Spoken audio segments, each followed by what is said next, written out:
अब मैं 90,000 लाख डॉलर के करीब बनाता था, तो मेरे दिमाग में ख्याल आया यार ये 2.5 लाख कैसे बनाऊंगा। तो जब एयरपोर्ट पे उतरो ना, तो हाथ जोड़ के एक दुआ करना कि हे भगवान हमें अच्छे लोग ही मिलाना। दूसरा एक जो मैंने ब्लंडर किया था ना, मैंने ना पहला घर पहले महीने में बाय किया था, तो वो जो पैसे थे सारे वो ऑलमोस्ट खत्म हो गए मेरे पास। मैं जब बस में जाता था तो जिससे भी बात करता था तो वो कहता था यार मैं फैक्ट्री में काम कर रहा हूँ, मैं गैस स्टेशन पे काम कर रहा हूँ, मैं इधर कर रहा हूँ, मैं उधर। तो मैंने कहा ये तो बड़ा गलत कंट्री है। मुझे तो कहीं इंप्रेशन दिया गया था कि ये best country of the world है। सो इस पॉडकास्ट को स्टार्ट करने से पहले मैं थैंक्स बोलना चाहूंगा जिन्होंने फर्स्ट एपिसोड को इतना प्यार दिया, इतने सारे कमेंट्स दिए हैं। वी विल मेक श्योर कि हर एपिसोड इतना ही अच्छा हो, बट आपसे सिर्फ एक रिक्वेस्ट है कि बिना सब्सक्राइब करे मत देखना। अगर देखा आपने सब्सक्राइब जरूर करना और कमेंट में जरूर बताना कि क्या सबसे बेस्ट पार्ट लगा, और कोई अगर फीडबैक भी है वो भी आप लिख सकते हो। We will try to improve. आज के पॉडकास्ट की बात करते हैं। सो आज का पॉडकास्ट एक ऐसे इंसान के बारे में जिन्होंने अपना करियर स्टार्ट किया एक रोहतक के छोटे से गांव से, और कनाडा में इस टाइम पे वो one of the richest Indian है। 150 प्रॉपर्टीज हैं उनके पास कनाडा में, उनका खुद का घर 20 मिलियन प्लस है। बट सिर्फ इतना ही नहीं है, वो न्यू इमिग्रेंट्स की हेल्प करते हैं, वो लोगों को मेंटर करते हैं। ही मेक श्योर कि यहाँ पे कनाडा में जो भी है उनको कहीं ना कहीं जॉब मिले, एंड मोस्ट इंपॉर्टेंटली जहां भी वो जाते हैं वहां पे एक मोटिवेशनल एनवायरनमेंट क्रिएट कर देते हैं। अगर ये पूरा वीडियो एंड तक आप देखोगे बहुत कुछ तो सीखने को मिलेगा आपको, बट आप एंड में बहुत मोटिवेटेड भी हो जाओगे। सो कमेंट में जरूर बताना कि आपका क्या व्यू है इस पॉडकास्ट के बारे में, एंड शेयर जरूर करना अपने फ्रेंड्स एंड फैमिली से, बिकॉज पॉजिटिविटी जितनी स्प्रेड की जाए उतना ही अच्छा है। एंड लास्ट में सब्सक्राइब जरूर करना। एंड यस, इफ यू और your friend is looking to buy a house in Canada, नीचे एक लिंक दिया हुआ है उसमें आप फिल कर दो। Some expert will get in touch with you and will answer all your questions. Enjoy the candid cast. So I have Raman Dua with us. Who doesn't know Raman? And आज बहुत सारी ऐसे बातें करेंगे जिसमें आपको बहुत मोटिवेशन मिलेगी, but it will be like a biography. Starting से स्टार्ट करेंगे, कनाडा आने से इवन पहले, और मे बी थोड़ी सी कॉलेज लाइफ भी टच करेंगे। सो स्टार्टिंग से स्टार्ट करते हैं। रमन, इंडिया में आप कहाँ से हो? मैं बेसिकली रोहतक से बिलोंग करता हूँ। It's a city in Haryana. Delhi से अराउंड 60-70 किलोमीटर्स दूर है। Yes. मैंने एमसीए वहीं से करी है। अच्छा। Although it was distance learning, MDU Rohtak. Okay. So जाना ज़्यादा नहीं हुआ, बट Right. डिग्री लेने एक बार ज़रूर गया था। या मैंने अपनी एमबीए जो है वो एमडी रोहतक से ही की MD है। रोहतक से। I recently got an opportunity to go and visit Hisar. अभी मैं लास्ट वीक वहीं पे ही था। Nice. So it was again like going and touching base. Yeah. और वो पुरानी जो बहुत सारी जो कॉलेज की यादें हैं, यूनिवर्सिटी की यादें जो हैं, वो वापस आपको अपनी लाइफ में ले जाती है। तो कैसे थे आप कॉलेज में? पढ़ाकू टाइप या फिर पॉलिटिक्स में थे? कॉलेज में मतलब मैं स्कूल में तो बहुत मतलब I was very sharp, around 95% of marks. Nice. हाँ, बट उसके बाद जैसे धीरे धीरे आगे लाइफ चलती गई ना, तो स्पेशली हमारे वहाँ उस समय ग्रेड 11 होती थी, राइट? 10+1 10+2। तो 10+2 के बाद थोड़ा सा ट्रैक बहुत उल्टी डायरेक्शन में चला गया। अच्छा। सो कॉलेज में जाके थोड़ा सा, हाँ, कॉलेज में जाके थोड़ा सा वो हुआ क्या एक्चुअल में ना, ग्रेड 11 में घर वालों ने जो है ऐसे कॉलेज में डाल दिया जहाँ पे सिर्फ लड़के थे, लाइक नो कोएड। ठीक है। और दूसरी तरफ मेरे जो सारे फ्रेंड्स थे वो यूनिवर्सिटी कॉलेज रोहतक में, जहाँ पे मतलब इट वाज ए को एजुकेशन। तो बड़ा ना ऑड सा फील होता था जब वो आके स्टोरी सुनाते थे। कभी कभी वो कॉलेज लाइफ में होता है ना, लड़कियों की बातें करना, ये करना, वो करना, वो सारा कुछ, राइट? क्यूरियोसिटी होती है उसमें। हाँ, तो और मेरे को बड़ा गुस्सा आता था। मैंने कहा यार हम कहाँ पे वेस्ट कॉलेज में, और वहाँ पे बिल्कुल मतलब जैसे एक माहौल इस तरह का था कि वहाँ बिल्कुल रेलवे स्टेशन के पास था। आपने शायद बहुत सारे हमारे दोस्त हैं जो उनको पता भी होगा, तो वहाँ पे गांव से बहुत सारे लोग आते थे कंबल डाल के। अच्छा। राइट? तो वहाँ कुछ इस तरह का माहौल था। तो फिर मैंने जो है फोर्सफुली घर वालों से लड़के +2 का जो एडमिशन अपना यूनिवर्सिटी कॉलेज में ले लिया। ओके। बस वहाँ से जो लाइफ खराब होनी शुरू हो गई थोड़ी सी। तो वो जो ग्राफ ऊंचा था ना, वो नीचे जाना शुरू। मतलब कहते हैं ना कि जैसे आप बहुत दिनों बाद, लेट से आपने मूवी देखने का बहुत मन है, राइट, और बहुत दिन आप देखते हो मूवी, या 6 महीने बाद देखते हो, तो बहुत वो चार्म होता है, बहुत क्यूरियोसिटी होती है। तो वही हुआ मेरे ख्याल से आपके साथ। हाँ, तो फिर ऐसा क्या आपने कुछ शेयर करना चाहोगे, कोई स्टोरी? या सो +2 में क्या हुआ कि वो ना एक थॉट प्रोसेस ही चेंज हो गया। जब आसपास का सर्कल देखते थे या फ्रेंड्स को देखते थे, तो मैंने ना क्लासेस बंक करनी शुरू कर दी। अच्छा। ग्रेड 12 में आप सोच के देखो कि ग्रेड 10 में आई वाज +90+, इवन +1 में भी अच्छे मार्क्स थे, बट ग्रेड 12 में ये पोजीशन हो गई कि आई वाज एट 60%, राइट? और वो भी आप बिलीव नहीं करेंगे, मुझे पता है कैसे ओखे सोखे होके मैंने वो 60% लिए हैं। और उसके बाद जो है वो ग्राफ बिल्कुल नीचे जाना शुरू हो गया। फिर उसके बाद कॉलेज के अंदर ग्रुप्स में पड़ गए, लड़ाइयाँ झगड़े करने शुरू कर दिए, इवन पॉलिटिक्स के अंदर, कॉलेज पॉलिटिक्स के अंदर, इलेक्शंस के अंदर इन्वॉल्व होना शुरू करना। एंड यू वोंट बिलीव कि I was a drop out in first year. मेरे पास मेडिकल का स्ट्रीम था +2 के अंदर, और ऐसा कोई भी मतलब चीज़ नहीं थी कि मेरे स्कूल वाले या मेरे घर वाले, they were very confident that I will qualify for MBBS।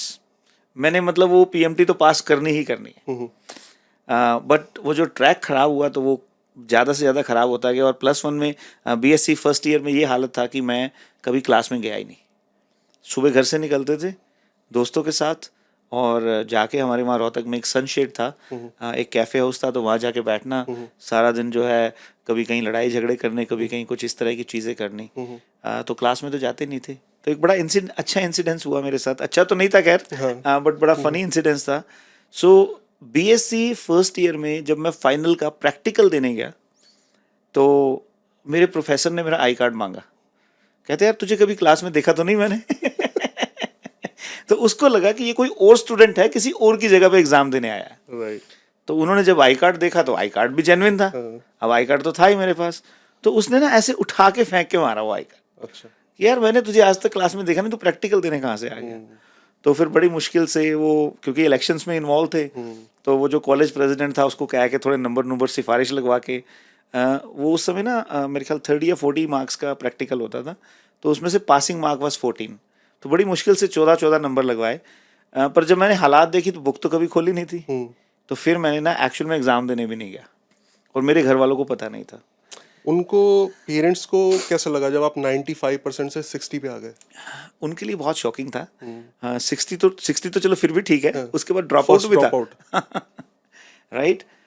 और फिर उसके बाद मैं जब BSc से दोबारा मुझे फर्स्ट ईयर में एडमिशन लेना था, सो आई थॉट कि यार ये BSc तो मेरे से होगी नहीं। हाँ, तो फिर उस समय मैंने BA में जाने का प्लान किया। मैंने कहा आर्ट्स आराम से निकल जाएगी। बट मेरा एक दोस्त था, दीपक है उसका नाम, वो आजकल इंग्लैंड में है। तो he is a good friend. तो उसने मुझे दोबारा फोर्स किया, कहता नहीं यार मैं तेरे को BA में तो नहीं जाने दूंगा। मतलब वो ऐसे होता ना, उस समय ये होता था कि ये BSc वाले बच्चे कुछ पढ़े लिखे हैं, तो उसने फिर धक्के से मुझे दोबारा BSc में करवा दिया। और ये आप रोहतक से कर रहे थे? रोहतक से, MD यूनिवर्सिटी से। तो उसके बाद भी फिर वही हाल था।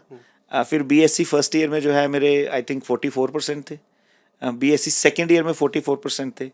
और हालात ये थी कि हर चौथे दिन घर में कोई ना कोई कंप्लेन आई, कभी कहीं लड़ाई हो गई, कभी कुछ झगड़ा हो गया, कभी कोई लड़की की कहानी आ गई, बहुत कुछ चलता रहा है। लड़की की कहानी में मैं क्वेश्चन है मेरे पास एक क्योंकि आपने मेरे को स्टार्ट ऐसे किया कि मैं ये सोचता था कि यार मेरे जो दोस्त हैं वो कोएड में हैं, मैं बॉयज़ के साथ यहाँ पे 40 लड़कों के साथ क्लास अटेंड कर रहा हूँ, तो वो थोड़ी क्यूरियोसिटी थी।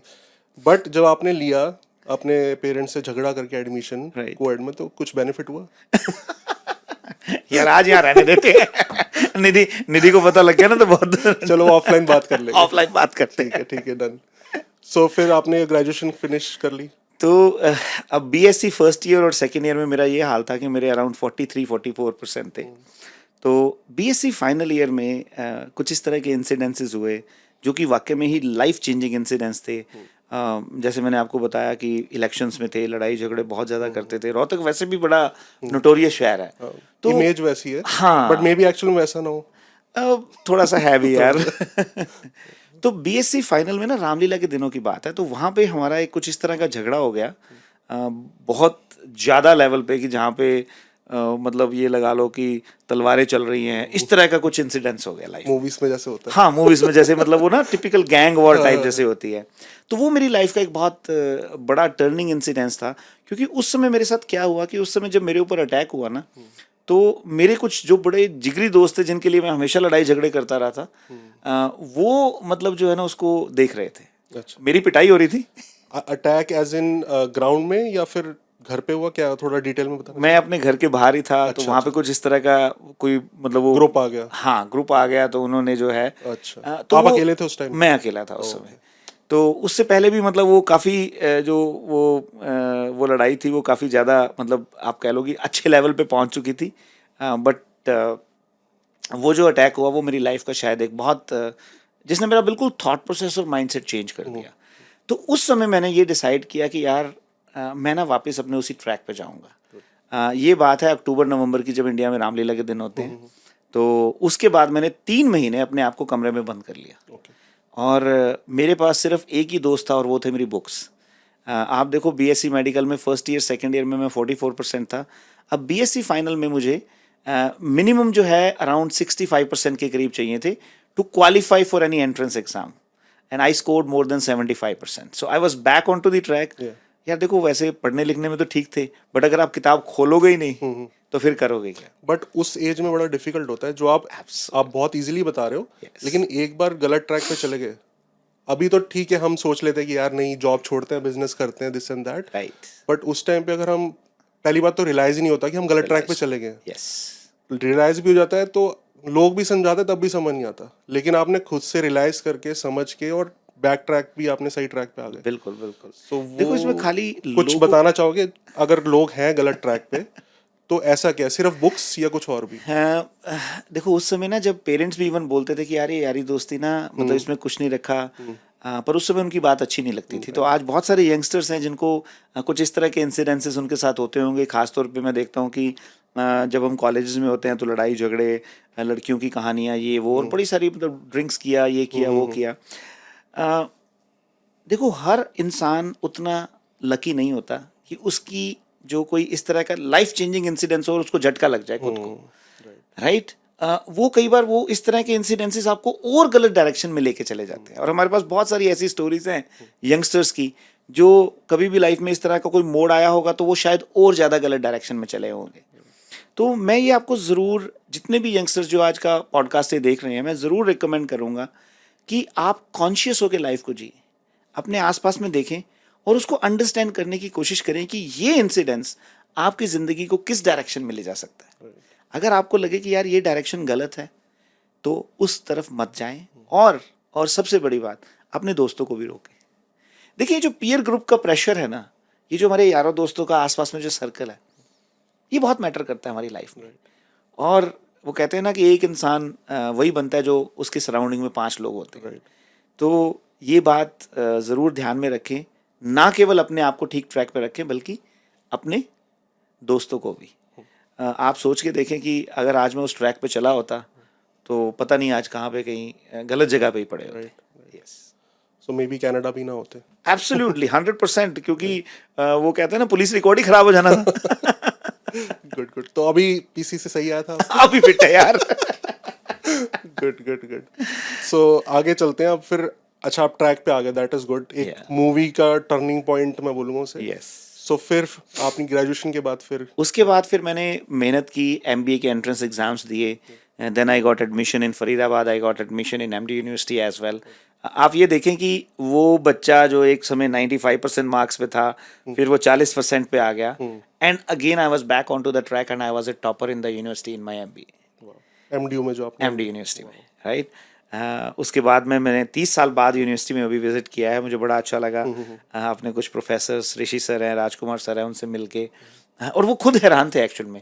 खैर चलो, उनको तो शायद वो मेरी लाइफ का ना वो वाला पार्ट नहीं पता था, उनको तो 95% वाला पता, उनको तो अच्छे वाला पता था। बट जो एक्चुअल में मेरे साथ यार दोस्त हैं, जो मेरे ग्रेजुएशन के दोस्त थे, वो सब ये देख के हैरान होते हैं कि यार ये बंदा यहाँ से यहाँ कैसे पहुंच सकता है। राइट। आप देखो कि एक ऐसा बंदा जो, मतलब जिसके कैरियर का अता पता ही नहीं है, और आज वो बहुत सारे लोगों को इंस्पायर कर रहा है, मोटिवेट कर रहा है, तो उनके लिए अपने आप में एक बड़ा, वो कहते हैं ना, रिसर्च का टॉपिक है ये। कॉलेज में आके वो गेस्ट लेक्चर दे रहा है। कॉलेज में आके अपने कॉलेज में। बिल्कुल। और मैं एक चीज़ ज़रूर मेंशन करना चाहूँगा अगेन, ये चीज़ मैं सीखने के लिए या सिखाने के लिए, मेरे लिए एक बहुत बड़ी लाइफ की स्टेटमेंट आई ज़िंदगी में अभी। मैं जब अपना एमबीए इमसार का डिपार्टमेंट विजिट कर रहा था, तो हमारे जो ऋषि सर हैं, I was highly inspired by him. He was the person जिन्होंने पहली बार मुझे स्टेज पे खड़ा किया था। तो उन्होंने इस बार एक स्टेटमेंट दी, कहते कि जब रमन यूनिवर्सिटी में हमारे पास पढ़ता था तो वो मैं उसको पढ़ाता था या मैं उसको सिखाता था, पर आज मैं रमन से सीख रहा हूँ। वो मेरे रेगुलर व्यूअर हैं, मेरे जितने वीडियोस वगैरह होते हैं। तो मेरे लिए ये एक ना बड़ी, it was a proud moment for me, कि अगर एक टीचर आप, मतलब एक ऐसा टीचर जिसको आप एक रोल मॉडल देखते हैं, वो आपके बारे में इस तरह से सोचता है, तो I take it with all the humbleness. That's a fact कि आप किसी को भी सिखा सकते हो, डजेंट मैटर, आप अपने मेंटर को भी कुछ ना कुछ सिखा सकते हो। So that's a fact, but उसके लिए आपको अपस्किल करना पड़ेगा, आपको फोकस करना पड़ेगा कि आप नई चीज़ें सीखते जाओ। सो मैं एक थ्योरी में बिलीव करता हूँ, देखो हम उसी समय पे मेंटर भी बन सकते हैं और उसी समय पे मेंटी भी होते हैं हम, क्योंकि हम अब बहुत सारे लोगों से, मैं भी आपसे बहुत कुछ सीखता हूँ, कुछ थोड़ा बहुत आप भी मुझसे सीखते होंगे। तो ये जर्नी जो है ना लाइफ की इसी तरह चलती रहती है। We just have to have one attitude, हमें सिर्फ एक ही चीज़ सोच के चलनी है कि we have to remain the student of life. तो जब तक हम ये सीखने की ललक रखेंगे ना, तब तक हमें आगे बढ़ने से कोई नहीं रोक सकता। तो अब इंटरेस्टिंग आपकी जर्नी, आगे स्टोरी मूवी की स्टार्ट करते हैं। मूवी की तरह ही चल रहा है ये, बिल्कुल बिल्कुल बिल्कुल। सो फिर आप ट्रैक पे आ गए थे एमबीए। Yes. फिर आप उसके बाद फिर जॉब का सोचा आपने, क्या आपके पेरेंट्स का क्या सजेशन था कि आप इंडिया में रहो, जॉब करो, ये क्या? पेरेंट्स के बारे में थोड़ा हमने बात नहीं करी। अंकल इज वेरी क्यूट, मैं देखता I रहता हूँ। सो उनका क्या सजेशन था कि आप एमबीए के बाद क्या करो? सो डैड का मतलब पेरेंट्स का ना एक चीज़ बड़ी मतलब शायद मेरी लाइफ को उसने बड़ी अच्छी डायरेक्शन दी है कि उन्होंने ना कभी फोर्सफुली कुछ करने की कोशिश नहीं की। उन्होंने हमेशा अपनी तरफ से गाइड ज़रूर किया। अच्छा, उनका कोई इतना एक हाईली एजुकेटेड कैरियर नहीं रहा जहाँ पे कि वो ये बता पाएँ कि यार आपको क्या करना है क्या नहीं करना। तो मेरे पास शायद वो एक लिबर्टी थी लाइफ में अपना रास्ता खुद चूज़ करने की। सो जब मैंने एमबीए कर रहा था तो मेरा 4th सेमेस्टर में बड़ी जल्दी मेरी जॉब लग गई थी ग्लैक्सोस्मिथक्लाइन के अंदर। That is one of the biggest pharmaceutical in the world. तो वहाँ पे मैंने अपना बड़ा अच्छा 5 साल का कैरियर जो है, पहले मैं बॉम्बे में गया, फिर वहाँ पे मैंने ट्रेनिंग की, उसके बाद मैं राजस्थान में रहा उदयपुर में, उसके बाद मैं जलंधर आ गया, right. So I was fortunate enough to live in the best cities. Udaipur भी one of the beautiful city in India, Jalandhar is very promising city in Punjab. तो उन हर सिटी का अपना एक पॉजिटिव ऑरा था। तो उसने मेरी लाइफ को जो है बहुत अच्छी डायरेक्शन दी। और मैं आज भी ये मानता हूँ कि जो जलंधर का पीरियड था वो मेरी लाइफ का गोल्डन पीरियड था। उसका रीज़न ये है कि मुझे वहाँ सीखने को बड़ा कुछ मिला यार। ऑफिस से ही?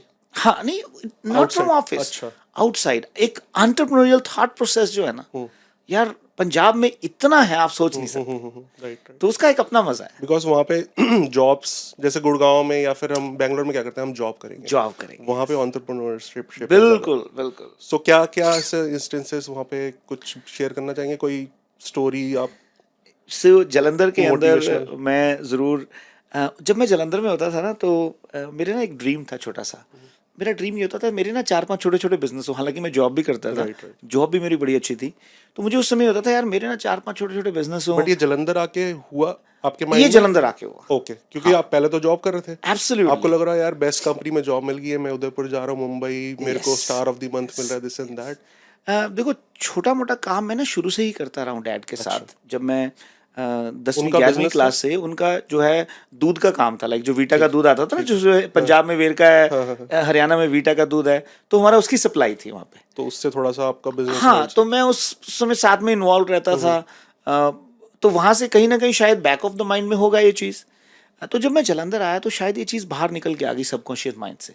तो मैंने उस समय प्लान आउट करना शुरू किया कि यार मैं कैसे छोटे छोटे बिजनेस करूं जहाँ पे कि मैं शाम को जाऊं, 1000 रुपया 2000 रुपये यहाँ से लिया, 1000-2000 रुपये वहाँ से लिया। तो मैंने ना एक बड़ा लाइफ चेंजिंग या एक थॉट प्रोसेस चेंजिंग एक हुई। मेरे को ना कार का बड़ा शौक था। हमारे मतलब हम यार लोअर मिडिल क्लास फैमिली से थे। कार एक ड्रीम था मेरी ज़िंदगी का। और मुझे ये था कि जिस दिन भी मैं ना पैसे इकट्ठे हो गए ना, सबसे पहली चीज़ है कार खरीद के लाऊंगा। तो मैंने कार खरीदनी थी, मेरे पास पैसे इकट्ठे हो गए 1.5-2 लाख रुपए। तो मेरा एक दोस्त था, राजन था उसका नाम, जलंधर में, तो वो फाइनेंस का काम करता था। तो मैंने उसको पूछा, मैंने कहा यार राजन, मेरे को ना गाड़ी खरीदनी है, मेरे पास पैसे हैं, तो चलेगा मेरे साथ? तो वो, उसका तो फाइनेंस वाला दिमाग था, उसको पैसे चाहिए होते थे। तो मुझे बोलता, कहता यार अच्छा तू गाड़ी खरीदेगा पैसे से, कहता मैं तेरे को एक ना आइडिया देता हूँ, तेरे को गाड़ी भी मिल जाएगी और तेरे पैसे भी नहीं खर्च होंगे। तो मैंने कहा यार वो कैसे? तो उसने क्या किया, उसने मुझे एक बैंक वाले बंदे से इंट्रोड्यूस कर दिया और वो बैंक वाले बंदे से उसने मुझे गाड़ी फाइनेंस करवा दी।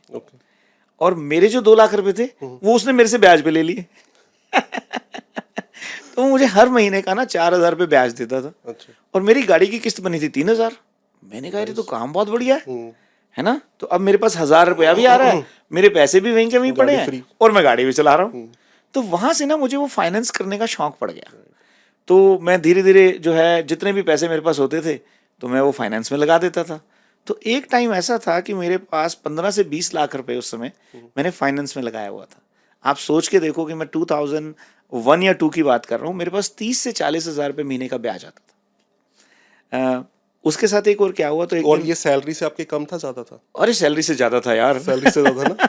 Of course. सैलरी से ज्यादा। अच्छा, साथ में मेरे साथ क्या हुआ, एक दिन मेरे डैड बड़े ना थोड़े उदास से होके मेरे को कहते कहते यार, हमारे कोई रिश्तेदार है, उन्होंने गाड़ी ली थी, तो उन्होंने डैड को टुंगी लगा दी, है ना, थोड़ा सा शो ऑफ कर दिया कि देखो हमने ना सूमो कार ली है। सूमो जो वो होती थी उस टाइम एसयूवी, पे, उस टाइम उस टाइम पे सबसे बढ़िया कार होती थी। हाँ, तो वो डैड ने ना, मतलब पता नहीं क्या कशिश थी या क्या ऐसा, मतलब मुझे लगा डैड की आवाज़ में ना कि यार ये तो नाजायज हो गया हमारे साथ, है ना।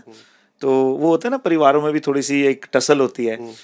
हम जो है अपने पूरे परिवार में सबसे लोअर थे, मतलब जो मेरे डैड हैं, तो उनके 4 भाई हैं, तो हम सबसे लोअर लेवल पे थे, because dad used to drink a lot, और बड़ा उनका मतलब कोई पैसे वैसे कभी इकट्ठे नहीं किए, तो वो बड़े सारे चैलेंजेस हमारे पास थे ऑलरेडी। तो अब ऑफ कोर्स डैड ने तो कभी पैसे इकट्ठे किए नहीं। तो जब उन्होंने ये बात बोली ना, मेरे को बड़ा दिल को लग गई। तो ये जो मैंने अपने दोस्त का नाम बताया, मैं उस समय ना रोहतक में था, तो मैंने उसको वहाँ से फ़ोन किया रोहतक से, मैंने कहा यार राजन ऐसा है कि हमें ना गाड़ी खरीदनी है, और गाड़ी खरीदनी है सूमो से बड़ी। अच्छा, उस समय ना क्वालिस आई थी नई नई, राइट। सो हमने वहीं से वो प्रोसेस करना शुरू किया। तो 2 दिन बाद मुझे जाना था, and we did all the process, जो हमने फाइनेंस वगैरह करवाना था डीलरशिप से, सब कुछ करके। तो उस समय वो गाड़ी 10 लाख रुपए की थी, और मेरे पास तो इतने पैसे नहीं होते थे, बट मेरी जॉब अच्छी थी, तो जॉब करके उस पर फाइनेंसिंग हो गई। तो मैंने उसको ये कहा कि मैं सुबह ना 10 बजे अपने घर से चलूँगा रोहतक से, और 4 बजे जलंधर में पहुँचूँगा, मेक श्योर गाड़ी मेरे घर के बाहर खड़ी हो।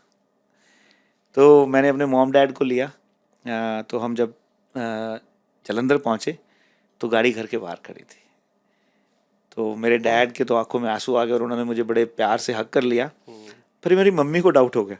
अच्छा, मम्मी एक्चुअली में वो हाँ, डिफरेंट ट्रैक पे चलती है। तो वो मम्मी ना फटाफट से डैड को लेके गई, कहते यार ये ना लड़का कुछ गलत कामों में पड़ गया लग रहा है फिर ना। से। हाँ भाई, पहले इसने वो, अच्छा हाँ, घर में थोड़ी रेपो तो खराब हुई थी, हाँ। है ना, बट अब पहले, उससे पहले मैंने अपने लिए पर्सनल गाड़ी खरीदी थी, राइट। अब उसके बाद ये वाली गाड़ी, तो मम्मी को लगा कि यार ये कहीं ना कोई उल्टा काम करने लग गया है।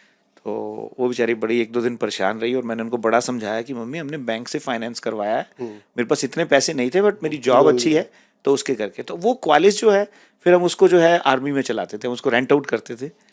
तो शाम को मेरा वो सपना पूरा हो जाता था कि मैं जाता था कहीं से इंटरेस्ट के कुछ पैसे लेने हैं, कहीं से इंटरेस्ट के कुछ पैसे लेने हैं, कहीं से कॉलेज के पैसे आ रहे हैं।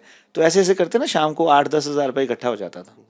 तो आप सोच के देखो कि 2001 और 2 में जब मैं जलंधर में रहा हूँ, तो मैं 2 लाख रुपए के करीब मेरी महीने की इनकम थी, which was a pretty decent amount at that time. सिर्फ ये फाइनेंस? फाइनेंस, कॉलेज, मेरी जॉब, सारा कुछ मिला के। Right, right. तो इस तरह से जो है, which is a lot. Which was pretty decent. थोड़ा सा बैक ट्रैक जाऊंगा, क्योंकि मैं बहुत ज़्यादा रिलेट कर पा रहा हूँ इस चीज़ से। अब जब आपने बोला कि सारे रिलेटिव्स में हम सबसे लोअर उसमें थे, सो तब रिलेटिव्स भी ना ऐसे ज़्यादा भाव नहीं देते। बिल्कुल एग्जैक्ट वर्ड इज भाव नहीं देते कि यार ये तो सबसे ज़्यादा गरीब है। बट जब आप अमीर हो जाते हो फिर वो चेंज हो जाता है। बट उसका मैंने ये रियलाइज़ करा है कि जैसे आपने बोला कि ज़्यादा सेविंग नहीं थी, पेरेंट्स ने उतना नहीं सोचा, जो भी रीज़न था, बट उससे ना जो बच्चे होते हैं वो 2 ट्रैक पे जा सकते हैं। Right. या तो आपने बोला कि या तो बहुत ही बिगड़ जाएंगे, Yes. या फिर वो सोचते हैं कि मैं अपनी फैमिली की कंडीशन चेंज करूंगा। तो मेरे को लगता है कि वो भी कहीं ना कहीं आपके माइंड में एक रहा होगा। हाँ, वो हमेशा से शुरू से मेरे मन में थी। Right. मैं उस चीज़ को जैसे मैंने आपको पहले वाला इंसिडेंट शेयर किया, जब मुझे वो झटका लगा ना, तो शायद ये मेरी कहीं ना कहीं एक नेचुरल एबिलिटी रही है कि मैं लाइफ में कॉन्शियस बहुत रहा हूँ इस चीज़ के बारे में। अगर कोई भी चीज़ कभी भी मुझे एहसास हुआ ना ये मैंने गलत किया है, तो मैंने उसको बैक ट्रैक वापस ज़रूर लेके आया हूँ। तो मैंने जब अपने पेरेंट्स को स्ट्रगल करते हुए देखा, और खैर मुझे अपने परिवार का भी बहुत सपोर्ट था, तो मेरे पूरे परिवार का एक ही मिशन था कि हमारा ये वाला बच्चा जो है ना, ये पढ़ लिख जाए कहीं, चाहे वो मेरे ब्रदर हैं, चाहे वो मेरी सिस्टर्स हैं, चाहे वो मेरे पेरेंट्स हैं। तो उन्होंने बहुत स्ट्रगल किया, पर मुझे वो irrespective of all the notoriousness what I have done, वो मुझे सपोर्ट करते रहे। मुझे आज भी याद है, मेरे कुछ दोस्त बाइक ले आए थे, है ना, तो ऑफ कोर्स हमारे पास इतने पैसे तो नहीं होते थे, पर मेरा जो बड़ा ब्रदर है ना, उसने ना अपना सामान बेच के मुझे बाइक लेके दी 12वीं क्लास में। अच्छा वो चाहिए तो मुझे गलत कामों के लिए थी, उसको तो लगा भाई शायद इसको कॉलेज बाइक जाना लेके है। दूंगा, कॉलेज जाना है तो ये पढ़ेगा। पर हम तो वो कहते हैं ना लफंडरबाजी में थे। हाँ, तो उस समय वो यामा RX 100 बाइक होती थी, तो उसको भूं भूं करना होता था हमें। तो वो जो चीज़ें हैं ना, आपने बड़ा बिल्कुल ठीक कहा कि उससे हम गलत ट्रैक पे भी जा सकते हैं, कभी इस तरह का कोई इंसिडेंस हो जिंदगी में, और उसी को हम अपनी इंस्पिरेशन बना के उससे हम अच्छा ट्रैक भी पकड़ सकते हैं। मैं इस मामले में ब्लेस्ड था या फॉर्चुनेट था कि मुझे वो जो है सोच कह लें आप, या मुझे वो रोशनी हमेशा ठीक डायरेक्शन में गाइड करती रही, और उसी का शायद एक फल है कि आज यहाँ आके बैठे हैं। for sure. आगे भी अब कनाडा की बातें करेंगे तो वहाँ भी कुछ ना कुछ ऐसी सिचुएशन आई होंगी of course. Of course. So but एक क्वेश्चन है मेरे माइंड में, उस टाइम पे मतलब मेरे टाइम पे भी मम्मी मेरे को कभी नहीं अलाउ करेंगी कि मैं इस बिजनेस में जाऊं कि मैं फाइनेंस करूं पैसे, राइट। क्योंकि उस टाइम पे क्या होता था कि यार आपके पैसे लाइक खत्म होने के चांसेस है, मरने के चांस है, यस। राइट? तो आपको वो टेंशन नहीं आई उस टाइम, या फिर आपने सोचा ही नहीं इस बारे में? मैं थोड़ा बिंदास था इस अच्छा, मामले में, अच्छा। मैंने सोचा ही नहीं शायद। Okay, okay. अच्छा, दूसरा मेरे पास एडवांटेज क्या था, क्योंकि मैं जलंधर रहता था तो पेरेंट्स तो रोहतक में थे, तो उनको तो पता ही नहीं था मैं क्या कर रहा राइट, हूँ, राइट। तो मेरे को कोई पूछने वाला तो था नहीं। अच्छा, पैसे कैश फ्लो बहुत होता था, राइट? तो क्योंकि छोटी छोटी चीज़ों से पैसे इकट्ठे हो जाते थे। अच्छा, फिर मैं एक चीज़ और बताता हूँ अंदर की बात आपको, मुझे जुआ खेलने की बड़ी आदत थी। अच्छा, उस टाइम पे जब आप सुधर गए थे उस टाइम पे वो तो वो 2 लाख में से 1 लाख वाली इनकम तो नहीं थी कहीं? लेकिन ये उसमें कभी पैसे बनते नहीं है, बट आपके बने थे? अरे मैंने बहुत बनाए हैं। अरे नाइस। बहुत पैसे जीते हैं मैंने। Nice, nice, nice. बट ये है कि चलो देखो, वो भी ना जिंदगी के कुछ फेज हिस्से होते होते हैं। पर मैं ये ना आज इसलिए आपके साथ शेयर कर रहा हूँ कि बहुत सारे लोग जो है ना अपने आप को इस स्टोरी से कोरिलेट करेंगे, और उनके अंदर भी कहीं ना कहीं एक आशा की किरण जागेगी कि यार अगर ये बंदा इतना सब कुछ करने के बाद ठीक डायरेक्शन में ठीक ट्रैक पे आके कामयाबी हासिल कर सकता है, तो शायद हम भी कर सकते हैं, राइट? देखिए, आज तक आपने क्या किया उससे फर्क नहीं पड़ता। हर इंसान ने जिंदगी में गलतियां की हैं, हर इंसान ने कुछ ना कुछ अच्छा बुरा काम किया है, पर आपने पास्ट में क्या किया है वो आपका फ्यूचर डिटरमिन ना करे, और अगर डिटरमिन करे तो अच्छी डायरेक्शन में करे। तो मैं तो कई बार यंगस्टर से बात होती है तो मैं उनको बोलता हूँ, मैं कहा यार आपने तो जिंदगी में कभी कुछ ऐसा सोचा भी नहीं होगा जो चीज़ शायद हम करके आए हैं, राइट? तो ये अपने आप में शायद एक ब्लेसिंग्स हैं, या आप कह लें कि कुछ चीज़ें डेस्टिनी में भी लिखी होती हैं, शायद ये डेस्टिनी है। अब ये थोड़ा बड़ा टॉपिक खुल जाएगा, आपने डेस्टिनी की बात कर दी। आप बिलीव करते हो डेस्टिनी में या हार्ड वर्क में? मैं देखिए, हार्ड वर्क में तो अनडाउटेडली मैं बिलीव करता हूँ, उसके तो कोई सब्सिट्यूट है ही नहीं, पर मैं उसके साथ डेस्टिनी से ज़्यादा ना ब्लेसिंग्स में बिलीव करता हूँ। जो ब्लेसिंग्स है ना वो आपकी डेस्टिनी डिटरमिन करती है। देखिए, हार्ड वर्क तो बहुत सारे लोग करते हैं, राइट? और बहुत सारे लोग जो हैं हार्ड वर्क करके शायद उतना उनको मिल भी नहीं पाता। आप देखें, जो आदमी फैक्ट्री में काम करता है वो शायद मेरे से बहुत ज़्यादा मेहनत करता है। मैं आपको एक छोटा सा एग्जांपल देता हूँ। मेरे पास ना 2 अंकल्स थे, जब मैंने सेव मैक शुरू की तो उन दोनों का हाथ खराब था, एक एक हाथ उन दोनों का खराब था।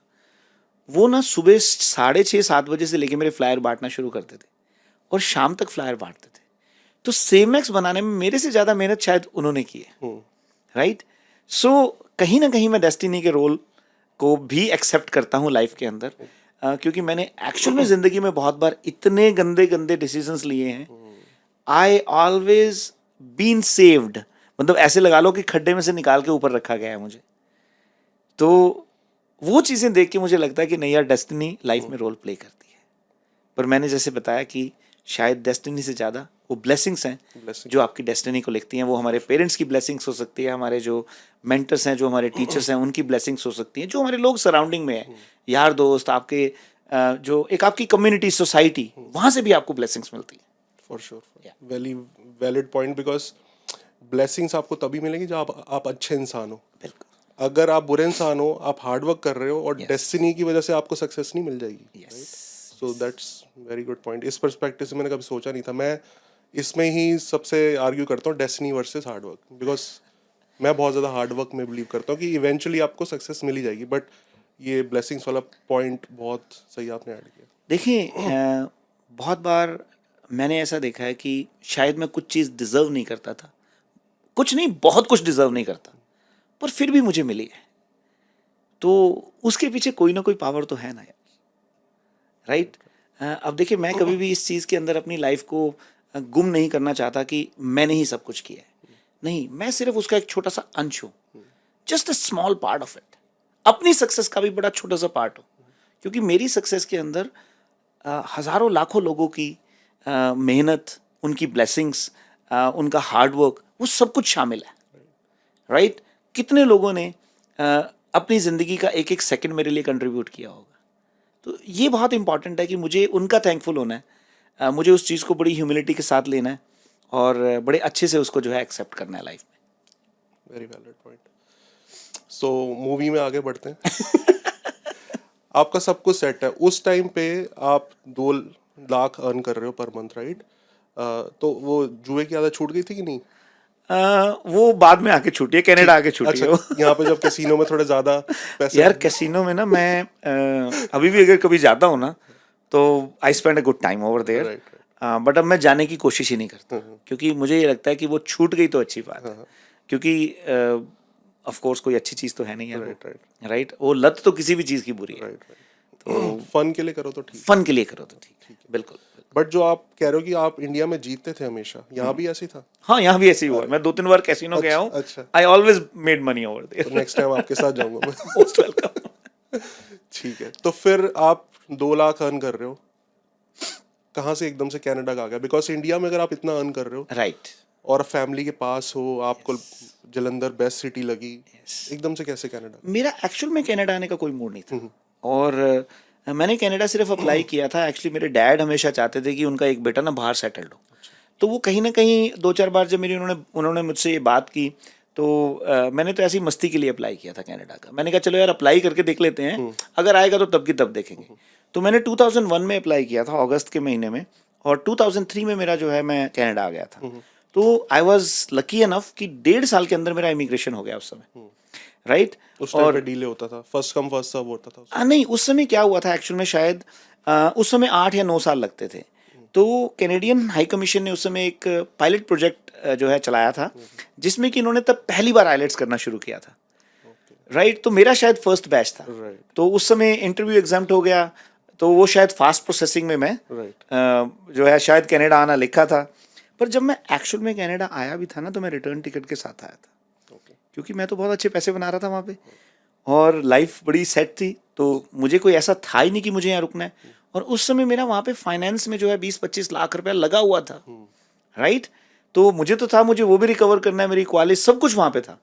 हाँ, जॉब मैंने उस समय रिजाइन करके आया था, राइट? पर मेरा उस समय मूड ये था कि वापस जाऊँगा तो अपना बिजनेस करूँगा, राइट? पर जब मैं यहाँ पे आया ना, 10-15 दिन इतना अच्छा लगा कि मैंने कहा यार अब तो वापस नहीं जाता। इससे पहले आप किसी इंटरनेशनल कंट्री गए थे? नेवर। अच्छा, एंड कितने मंथ्स की आप टिकट लेके आए थे कि मैं 2 महीने या 3 महीने बाद चलूं? नहीं, मेरा तो 20-25 दिन के बाद जाने का मन था। अच्छा, हाँ, तो फिर रिजाइन क्यों किया? फिर तो जॉब ज्वाइन कर सकते। नहीं, पर जॉब में ना एक्चुअल में करना नहीं चाहता। अच्छा, राइट। जॉब तब तक मैं अपना माइंड मेकअप कर चुका था, मेरा काम अच्छा सेटल था। फाइनेंस में मेरे को, मैंने आपको बताया 30-40 हज़ार रुपये ब्याज आता था, कॉलेज मेरी चलती थी वहाँ पे, वहाँ से रोज का 1000-1500 रुपये आता था। उसके अलावा जो है और इधर उधर से मैंने बड़ी इनकम हो जाती थी। तो मेरे को ये था कि अब मैं वापस जाऊंगा ना तो अपना बिजनेस ही करूंगा। उस समय मेरा वहाँ रियल एस्टेट करने का बड़ा मन था, राइट? पर मैंने कनाडा में आकर रियल एस्टेट करने की तब नहीं सोची थी। तो पर जब वापस आया 10-15 दिन बाद, मेरे को बहुत अच्छा लगा। तो फिर मैंने अपने डैड को फ़ोन करके कहा यार अब मैं वापस नहीं आता। आप सोच के देखो, जो 25 लाख रुपए थे, अब जब वहाँ पे लोगों को पता लगा कि यार ये बंदा तो कनाडा चला गया, राइट? तो वो उन्होंने पैसे जो है मारने शुरू कर दिए। तो 1 साल बाद जब मैं वापस गया तो वो 25 लाख का हिसाब मैं 25,000 में करके आया था कि चलो यार कोई बात नहीं। तो वो जो मेरे पार्टनर था, वो यार ये बंदा भाग गया, ये हो गया, कॉलेज का ये एक्सीडेंट हो गया, वो ऐसे कर आके ना वो सब कुछ खत्म हो गया ऑलमोस्ट। पर उस समय मेरे मन में कहीं ना कहीं ये था कि यार अगर मैं ये रिकवर करने वापस जाऊंगा तो शायद आ नहीं पाऊंगा कभी भी। तो जिस दिन मैंने डिसाइड किया कि मुझे यहाँ रहना है, उस दिन मैंने कहा कि कोई बात नहीं, अब जो होगा देखा जाएगा। सो ऐसे मैंने थोड़ा बिंदास डिसीजंस लिए हैं। तभी मैंने आपको कहा ना, मैंने बड़े सारे ऐसे, आप सोच के देखो कौन छोड़ता है उस समय यार, वो कौन इस तरह से सोचता है? एटीट्यूड वो थोड़ा सा होता है, कोई रिस्क टेकर होता है, कोई नहीं होता। So it's fine, but destiny में आना लिखा था कनाडा, बिल्कुल तो आप आए, जैसे आपने बोला। बट 15 दिन में ऐसा क्या अच्छा लगा आपको कि आपने बोला अब तो यहीं रहना? और आपका यहाँ पे कोई रिलेटिव या कुछ था जिसने पहले बताया होगा कनाडा के बारे में? मेरा कोई ऐसा रिलेटिव नहीं था, मेरे कुछ दोस्त थे जिनका मैं आज भी बहुत शुक्रिया अदा करता हूँ कि उन्होंने जो मैं इनिशियल डेज थे उसमें मुझे सपोर्ट किया, उसमें मुझे हेल्प किया, और बड़ा उन्होंने मुझे अच्छा गाइड किया। मैं 7-8 दिन की बात है, मैं जब आया तो मेरे जो दोस्त थे जिनके पास मैं रहता था, तो उन्होंने मुझे बताया कि यार रोज़ ना तुझे $10 की टिकट खर्च करनी है, बस में बैठ, जा, घूम, देख किस तरह का शहर है। तो 8-9 दिन के बाद मैं ना बड़ा डिप्रेस हो गया। डिप्रेस इसलिए हो गया कि मैं जब बस में जाता था तो जिससे भी बात करता था तो वो कहता था यार मैं फैक्ट्री में काम कर रहा हूँ, मैं गैस स्टेशन पे काम कर रहा हूँ, मैं इधर कर रहा हूँ, मैं उधर। तो वो बेसिक जॉब्स में थे सब लोग। तो मैंने कहा ये तो बड़ा गलत कंट्री है। मुझे तो कहीं इंप्रेशन दिया गया था कि ये best country of the world है, पर ये तो बड़ा गलत कंट्री है, राइट?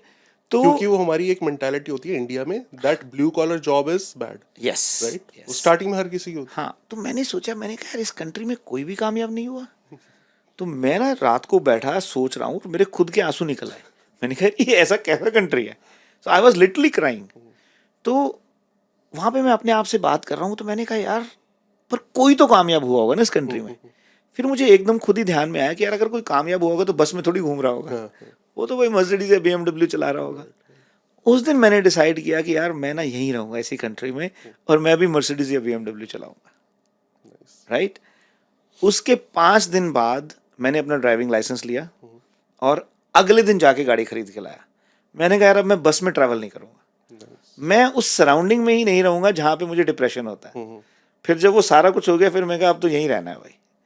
तो वो कहीं ना कहीं जो एक आप कह लो कि इग्नोरेंस कह लो या एक केयरलेस एटीट्यूड कह लो मेरा उस समय। I was 29 eight that time, unmarried, पैसे इतने कमाए हुए थे कि उसकी कोई टेंशन ही नहीं वो थी। आप लेके आए थे कनाडा, हाँ, उससे वो आपने सब गाड़ी अपने ले ही ली। जो बना के लेके आए थे, राइट? वो भी पहले 6 महीने में उड़ाए सारे, फिर सब कुछ जीरो हो गया, फिर दोबारा से शुरू किया। तो मैंने अपनी लाइफ बहुत बार दोबारा जिंदगी में जीरो से बहुत शुरुआत की। वो एटीट्यूड पर डिपेंड करता है। यस। बट अच्छा क्या लगा? अब डिप्रेस तो वही लोगों को देख के कि ब्लू कॉलर जॉब कर रहे हैं, 15 दिन में अच्छा लगा ऐसा कि आपने बोला कि यार मैं नहीं जा रहा वापस? हाँ, यहाँ पे जो सबसे अच्छी बात मुझे लगी ना, वो था यहाँ का एटमॉस्फेयर। हवा पानी साफ है, बड़ा मज़ा आया यहाँ पे ना। और जो सबसे ज़्यादा मुझे चीज़ अट्रैक्ट की, जिस सर्कल में मैं आया ना, वो बड़ा पॉजिटिव सर्कल था। वो सब हिम्मत और हौसला देने वाले थे। तो मुझे लगा कि यार नहीं नहीं, यहाँ पे बहुत कुछ हो सकता है इस कंट्री के अंदर, राइट? और उसमें एक और बहुत बड़ा, शायद I don't know either it was a spiritual factor या उसका क्या रीज़न था। मैं जब जिस दिन मैं लैंड किया, तो दूसरे दिन मेरे जो दोस्त थे वो मुझे गुरुद्वारे लेके गए। तो जब हम गुरुद्वारे के अंदर घुसे तो वहाँ एक शब्द चल रहा था, उसमें था कि हम घर साजन आए प्यारे, हम घर साजन आए। तो मेरे दोस्त ने कहा, कहता है यार ये तो तेरा ना इस कंट्री में इतना बड़ा वेलकम हुआ है, और मुझे लगता है कि ये कंट्री ना तेरे लिए है। तो वो कहीं ना कहीं मेरे दिमाग में वो मैसेज था, उसने भी मुझे बड़ा इंस्पायर किया। तो ये 3-4 इंसिडेंसेस इस तरह के थे। एक तो मेरी जो एक फाइटिंग स्पिरिट थी कि मैंने कहा यार नहीं, मुझे ना इस कंट्री में अपने आप को प्रूव करना है, उसने मुझे बड़ा इनकरेज किया यहाँ रुकने के लिए। ये भी एक बहुत बड़ा फैक्टर था। कई बार होता है ना, कुछ बात जब बोली जाए तो वो बात शायद आपको कोई मैसेज देने के लिए होती है। मैंने अपनी लाइफ में बहुत बिलीव किया, मेरे मन में अगर कोई भी विचार आया है ना, तो मैंने उस पर काम ज़रूर किया है, चाहे उसकी आउटकम जो मर्जी निकली हो। सो 15 डेज में आपने इंजॉय किया, आपने गाड़ी भी ले ली। जॉब का अभी तक आपने नहीं सोचा? जॉब का ना मैंने शुरू से सोचा हुआ था मैं जॉब नहीं करूँगा। तो मेरे जो दोस्त है ना, उन्होंने मुझे गाइड किया था, कहते पहले ना इस कंट्री को अंडरस्टैंड कर ले। सो पहले 6 महीने मैंने ये डिसाइड किया कि मैं इधर उधर घूमूंगा, इस कंट्री का सोशल सिस्टम, इकोनॉमिक सिस्टम और इस कंट्री को अंडरस्टैंड करूँगा। तो ये मेरा एक डेलिब्रेट डिसीजन था। अच्छा, पैसे तो मैं लेके आया था थोड़े बहुत। दूसरा एक जो मैंने ब्लंडर किया था ना, ब्लंडर नहीं, शायद वो बहुत अच्छी लर्निंग थी, मैंने ना पहला घर पहले महीने में बाय किया था। तो मैंने अपने दोस्त के साथ मिलके प्लान किया हुआ था ऑलरेडी। जब मैंने रुकने का डिसाइड किया तो हमने किया कि अच्छा चलो मिलके घर ले लेते हैं। समहाउ वो वर्कआउट नहीं हो पाया, बट इट्स ओके। तो वो जो पैसे थे सारे वो ऑलमोस्ट ख़त्म हो गए मेरे पास। अब मेरे पास कुछ बचा तो था नहीं, पर मैंने सैटरडे संडे को जो है मैं फ्ली मार्केट में लेदर की शॉप लगाया करता था। अच्छा। वो भी बड़ा एक फ़नी इंसिडेंस है कि जब मैं कनाडा आने लगा ना, तो मैंने सब अपने दोस्तों से पूछा क्या लेके आऊँ। तो उन्होंने मुझे बताया यार बर्तन भांडे ले आना, है ना, स्टील के बर्तन यहाँ बड़े महंगे मिलते हैं। आज भी अगर आप किसी नए इमिग्रेंट को, तो वो बताएंगे कि यार अच्छा ये ले आना, क्वालिटी बढ़िया नहीं मिलती। क्वालिटी बढ़िया नहीं मिलती। तो मैंने ना ऑलमोस्ट आधी से ज़्यादा अटैची ना बर्तनों की भरी हुई थी। 2 दिन पहले मैंने अपने दोस्त को फ़ोन किया, मैंने ऐसी बिजनेस आइडिया के हिसाब से, मैंने कहा यार सबसे अच्छी क्या चीज़ बिकती है? तो उसने मुझे कहा लेदर बिकता है यहाँ पे, लेदर की जैकेट्स बिकती हैं। तो मैं अपने एक दोस्त के पास लुधियाना में था, उसने मुझे ऐसे ही उससे बात चल पड़ी। मैंने कहा यार कनाडा में लेदर बड़ा महंगा बिकता है। वो कहता है यार ये तो गढ़ है, मंडी है लेदर की, जलंधर और लुधियाना। तो हम एक शॉप पे चले गए, हमने वहाँ से 5 लेदर की जैकेट्स बाय कर ली। मैंने सारे बर्तन निकाले और वो लेदर की जैकेट्स डाल ली। अच्छा, जब मैं यहाँ पे आया तो मेरे से कोई पूछता भाई क्या करते हो, मैं तो ऐसी मस्ती के लिए लाया था। मैंने कहा जी अपना बहुत बड़ा लेदर का बिजनेस है। वो लेदर की जैकेट मैंने $50 की उस समय वहाँ पे 1,000 की मैंने खरीदी थी। यहाँ पे मैंने $200 की बेची। मैंने कहा यार ये तो बहुत बढ़िया धंधा है। मार्जिन बहुत अब अच्छा। हालांकि मेरा कोई रुकने का मन तो नहीं था, पर जब मैंने रुकने का मन बनाया तो फिर मैंने लेदर का काम शुरू किया। फिर मैंने डोर टू डोर लेदर की, तो मैं जहाँ पे कहीं घूमने जाता, जैसे मैं सुबह, मेरा रोज टारगेट होता था भाई $20 की गैस डलवानी है गाड़ी में और घूमने जाना है। और मैं गाड़ी में अटैची में पीछे लेदर की जैकेट्स रख लेता था, राइट, और उनको डोर नॉक करके वहाँ पे सेल करके 1-2 जैकेट सेल करके वापस आ जाता था। ये मेरा काम था। डेली की बन गई सैलरी। हाँ, तो साइड में मैंने फिर एक बार जो है वीकेंड्स पे मैं गैस स्टेशन पे मैंने काम करना शुरू किया 2 दिन के लिए। पर मैं अपने वीकडेज फ्री रखता था घूमने फिरने के लिए और ये लेदर का काम करने के लिए। बिजनेस फिर भी आप कर ही रहे थे? बिजनेस फिर भी मैं पैसे में बना रहा था। ऐसे में। सो कौन सी सिटी में आए थे आप स्टार्टिंग में? ब्रैम्पटन। ब्रैम्पटन में। तो मैं ये आपको बताऊंगा कि ये बहुत एक फॉर्चुनेट चीज़ है कि आप आ रहे हो कनाडा में, फर्स्ट डे से आपके साथ फ्रेंड सर्कल है। हाँ, वो बहुत बहुत ज़्यादा, क्योंकि स्टार्टिंग के जो 1 मंथ होते हैं ना, वो ही ज़्यादा आपको ब्रेक करते हैं, डिप्रेस करते हैं। Yeah. सो वो सपोर्ट बहुत ज़्यादा मैटर करता है। हाँ, मेरे को अच्छे बिंदास लोग मिले हैं यहाँ पे। right. मतलब मैं बता रहा हूँ, पहले 2-4-5 महीने बहुत अच्छा एक्सपीरियंस रहा, बहुत अच्छा, उन्होंने अच्छा सपोर्ट किया, अपने घर में भी रखा और जो है पूरी टेक केयर भी की। And it's very fortunate that I got the best people. फिर वो कब तक आपने बिजनेस चलाया लेदर जैकेट वाला? वो मैंने 5-6 महीने किया हुआ मैंने लेदर का बिजनेस। उसमें कुछ थोड़ा सा गड़बड़ हो गई, कुछ जो है कन्फ्यूजन्स क्रिएट हो गए, कुछ मिसअंडरस्टैंडिंग्स हो गई। तो वो फिर मुझे ना वो बंद करना पड़ा। राइट, वो लेदर की कुछ जैकेट शायद आज भी मेरे घर पे पड़ी होंगी। अच्छा, वो जरूर देखना सोवेनियर है वो। Good good.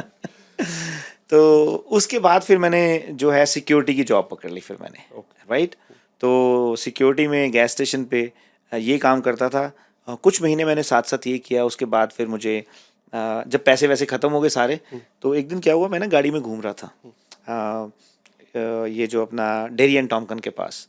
तो रेडियो में एक ऐड चल रही थी कि जी हमें सेल्स एग्जीक्यूटिव्स की ज़रूरत है। और मैं तो सेल्स का काम करता रहा हूँ, मेरे पास ना तो रिज्यूमे था, वो इमिग्रेशन की एक कंपनी थी। तो मैं वहाँ बिना रिज्यूमे के इंटरव्यू देने चला गया, सेलेक्ट भी हो गया, उन्होंने जॉब भी दे दी।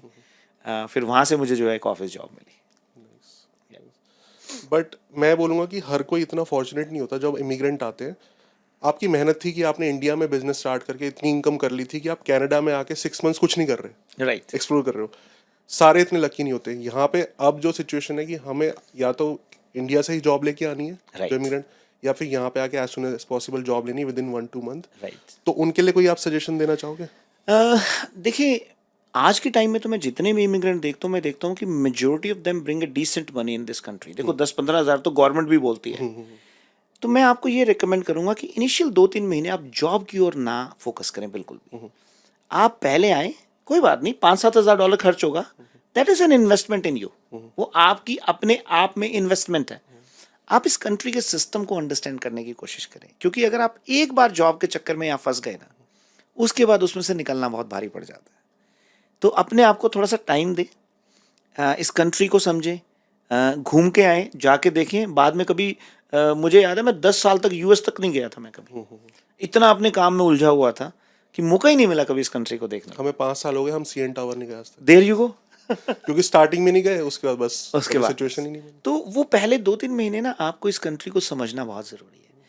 अगर आप इसको समझ जाएंगे ना, वो कहते हैं ना कि अगर आपको एक अच्छी इमारत खड़ी करनी है तो आप पहले प्लानिंग के ऊपर जोर डालें, उसका आर्किटेक्चर, उसकी इंजीनियरिंग किस तरीके से करनी है, उस पर डिस्कशंस करें, उसको अंडरस्टैंड करें। उसमें आपका बहुत सारा जो है फ्यूचर सिक्योर हो जाएगा। इसी तरह से अगर आपको इस कंट्री में सक्सेस की इमारत खड़ी करनी है तो 3 महीने उसका आर्किटेक्चर अच्छा बनाएं, इस कंट्री की सोशल इकोनॉमी को अंडरस्टैंड करें, किस तरीके से आप बैंक्स के साथ डील कर सकते हैं, लाइन ऑफ क्रेडिट कैसे बना सकते हैं, अपना क्रेडिट कैसे बेहतर कर सकते हैं, लिंक्स किस तरह से बना सकते हैं, अपने आप को एक्सप्लोर करें और ये सोचे कि आप किस तरीके से अपने लिए जॉब क्रिएट कर सकते हैं और दूसरों के लिए जॉब क्रिएट कर सकते हैं, राइट? वो ये थोड़ा बहुत सा जरूरी है। ब्रॉडर उसके लिए बहुत माइंडसेट चाहिए होगा। एब्सोल्युटली। बिकॉज अभी तो अपने लिए सब आके सोचते हैं कि जॉब लग जाए किसी तरह, वाइट कॉलर जॉब लग जाए, हम सेटल हो जाए, रेंट निकल जाए, सब कुछ। सो देखो ये जो I hope- सेटल होने वाली बात है ना, तो मैं 20 साल बाद भी सेटल नहीं हूँ कनाडा में। वो डिपेंड करता है कि आपको कहाँ पहुंचना है। कहाँ पहुँचना है। ठीक है। सो इमिग्रेशन का बिजनेस उस टाइम पे भी अच्छा होगा, आपने परफॉर्म वहाँ पे अच्छा किया होगा। बिल्कुल। सो जब मुझे वो जॉब मिली ना, तो मेरी तनख्वाह तो जी $1,000 थी और कमीशन मिलता था, राइट? तो मैंने पहले महीने में $4,000 कमीशन बनाया, दूसरे महीने में $6,000 कमीशन बनाया। तो हमारा 3 महीने का प्रोबेशन था, तो उन्होंने देखा कि इसकी परफॉर्मेंस अच्छी है, और वहाँ पे भी शायद मैं ये मानता हूँ कि कहीं ना कहीं जो है वो ब्लेसिंग्स कह लें, लक कह लें, डेस्टिनी कह लें, उसने मुझे बहुत हेल्प की है लाइफ में। इसीलिए मैं उसमें बिलीव करता हूँ। ओके। मेरा जो पहला क्लाइंट था ना, जो मैंने रिटेन किया था, मतलब आप ये लगा लें वो पैसे देने आया था। अच्छा। तो हुआ क्या, हमारे जो जनरल मैनेजर थे ज्ञान पॉल जी, जब उन्होंने थोड़ा सा गाइड वाइड किया, तो उन्होंने बताया कि जी आप 3,000 हमारा जो है केस की फीस है, और आप 2,500 तक उसको नेगोशिएट कर सकते हो, $US में फीस लेते थे वो।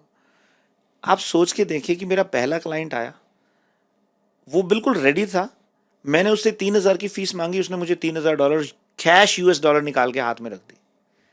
मैं बड़ा सरप्राइज था, मैंने कहा इसने तो नेगोशिएट ही नहीं किया। अच्छा, फिर मैंने सोचा कि यार चलो बॉस को इम्प्रेस कर लेते हैं। तो मैं बॉस के पास गया, मैंने उसको बताया नहीं भाई क्लाइंट ने मुझे पैसे रिटेन हो गए हैं। तो मैंने बॉस से जाके मैंने कहा जी कितने तक मैं रिटेन करूं उसको? कहता यार तेरा पहला केस है, 2,500 में कर ले। तो मैं वापस आया क्लाइंट के पास, तो मैंने 3,000 में से ना $300 निकाल के उसको वापस कर दिए। अच्छा। मैंने कहा मैं तुम्हारा केस ना 2,700 में करवा दूंगा। अब क्लाइंट भी खुश हो गया। अच्छा। उधर से मैं बॉस के पास गया, मैंने कहा जी आपने 2,500 कहा था, मैंने 2,700 में क्लाइंट रिटेन कर लिया। इधर से बॉस भी खुश हो गया। तो वो ना दोनों तरफ ऐसी विन विन सिचुएशन क्रिएट हो गई कि मतलब, और उस क्लाइंट ने आगे मुझे बहुत बिजनेस रेफर किए, बॉस बड़ा खुश हो गया।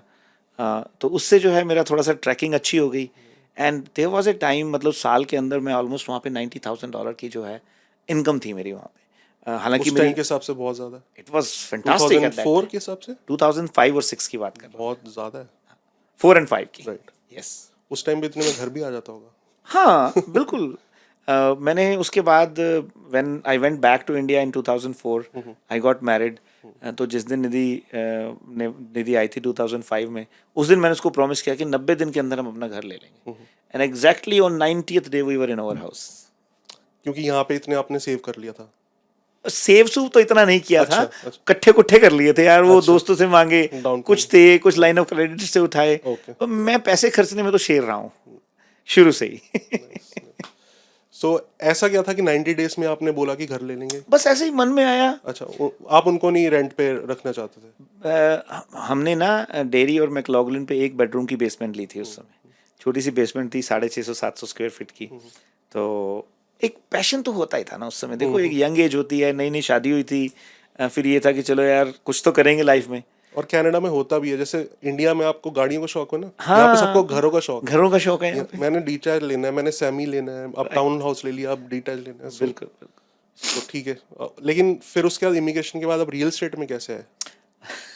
रियल एस्टेट में आने की बड़ी थोड़ा बहुत आपके इंडिया से माइंड में था, आपने बताया। नहीं, बिल्कुल भी माइंड में नहीं था, जलंधर में आपने बोला बिल्कुल भी अच्छा, माइंड में नहीं था। वहां पे मेरा ये था कि हाँ मैं कोई भाई अच्छा business- कुछ प्लाट खरीदेंगे, कुछ अच्छा, यार अच्छा। रियल एस्टेट कोई, ओके, मतलब जैसे वहाँ थोड़े बहुत पैसे इकट्ठे हुए थे, ओके। राइट, वो जो मैं बाद में कनाडा में लेके आ गया। राइट। राइट। तो जब मैंने वो अपना पहला घर खरीदा, वो ओलंपिया क्रिस्टन पे था, अपना बोवेडन चिंकूसी के आसपास। जो आपने 1 मंथ में खरीदा था मिलके? नहीं, ये उसके बाद की बात है। ओके। तो वो वाला उसका क्या हुआ जो फर्स्ट खरीदा वो था? फर्स्ट हाउस, वो फिर बात नहीं बन पाई। वो जो मेरे दोस्त थे, फिर उन्होंने कहा कि जब हमने वो क्लोजिंग हो गई, तो उनको फिर ये था कि नहीं यार, वो चलो उनके बच्चे थे, अच्छा। तो हमने डिसाइड किया कि चलो उनके नाम पे ही रहने देते हैं। ठीक है। तो अभी आपके पास कोई घर नहीं था, आफ्टर मैरिज आपने ये फर्स्ट लिया? यस। ओके। तो ये पहला घर था शादी के बाद, या आप कह लें कि ऑफिशियली मेरा पहला घर राइट, था, जो कि हमने आई थिंक 2005 में कहीं पे खरीदा था, 299,000 का। तो वो ना 3-4 महीने बाद कुछ ऐसा इंसिडेंस हुआ कि मैंने ना उस घर को बेचने का प्लान कर लिया। तो क्या इंसिडेंट कुछ बताना चाहेंगे, इतनी जल्दी क्यों बेचा? क्योंकि अभी आप जॉब कर रहे थे इमिग्रेशन पर ही। हाँ, ठीक है। तो इंसिडेंस ये हुआ कि मेरा जो रियल ब्रदर इन लॉ मेरा साला है ना, उसने 4 घर छोड़ के घर खरीद लिया। अच्छा। अब ये मेरे लिए बहुत बड़ी प्रॉब्लम थी। अच्छा।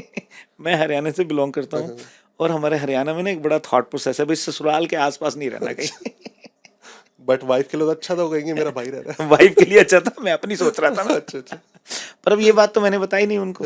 और मुझे जो घर भी दिलवाया था वो मेरे साले ने ही दिलवाया था, वो रियल एस्टेट में था। राइट। तो जब 4 महीने बाद मैंने उनको वापस बुलाया, मैंने कहा यार ये ना हमने घर बेचना है, तो उसको लगा भाई ये तो पागल चीजा मिल गया है ना, कुछ गड़बड़ लगती है इसके दिमाग में। पर मैं थोड़ा सा डिटर्मिन्ड था, तो हमने जो है उस घर को बेचने का प्लान किया और वो घर मैंने उस पर ऑलमोस्ट मैंने $40,000 बनाया 6 महीने के अंदर। तो मैंने कहा यार ये बहुत बढ़िया फील्ड है, राइट। और ये 2008 के मार्केट क्रैश से थोड़ा साल पहले ही था, पहले की बात, यस 2006 की मैं बात कर रहा हूँ। और उस समय ये हुआ कि उसी घर की बेसमेंट में मुझे दोबारा किराए पे रहना पड़ा। अच्छा। क्योंकि वो जो अगला घर मैंने खरीदा था उसका कुछ गड़बड़ हो गया। राइट। वो थोड़ा सा क्लोजिंग का गैप था। राइट। तो उसमें मैं ऑलमोस्ट हम फिर 1.5-2 महीना रहे। और हमारी जो बिटिया है श्रेया पहली, वो एक्चुअल में तब हम बेसमेंट में रह रहे थे जब वो पैदा हुई, राइट। तो वो फिर जो है ना, जब वो घर बेचने का प्लान किया, रीज़न मैंने आपको बता ही दिया है।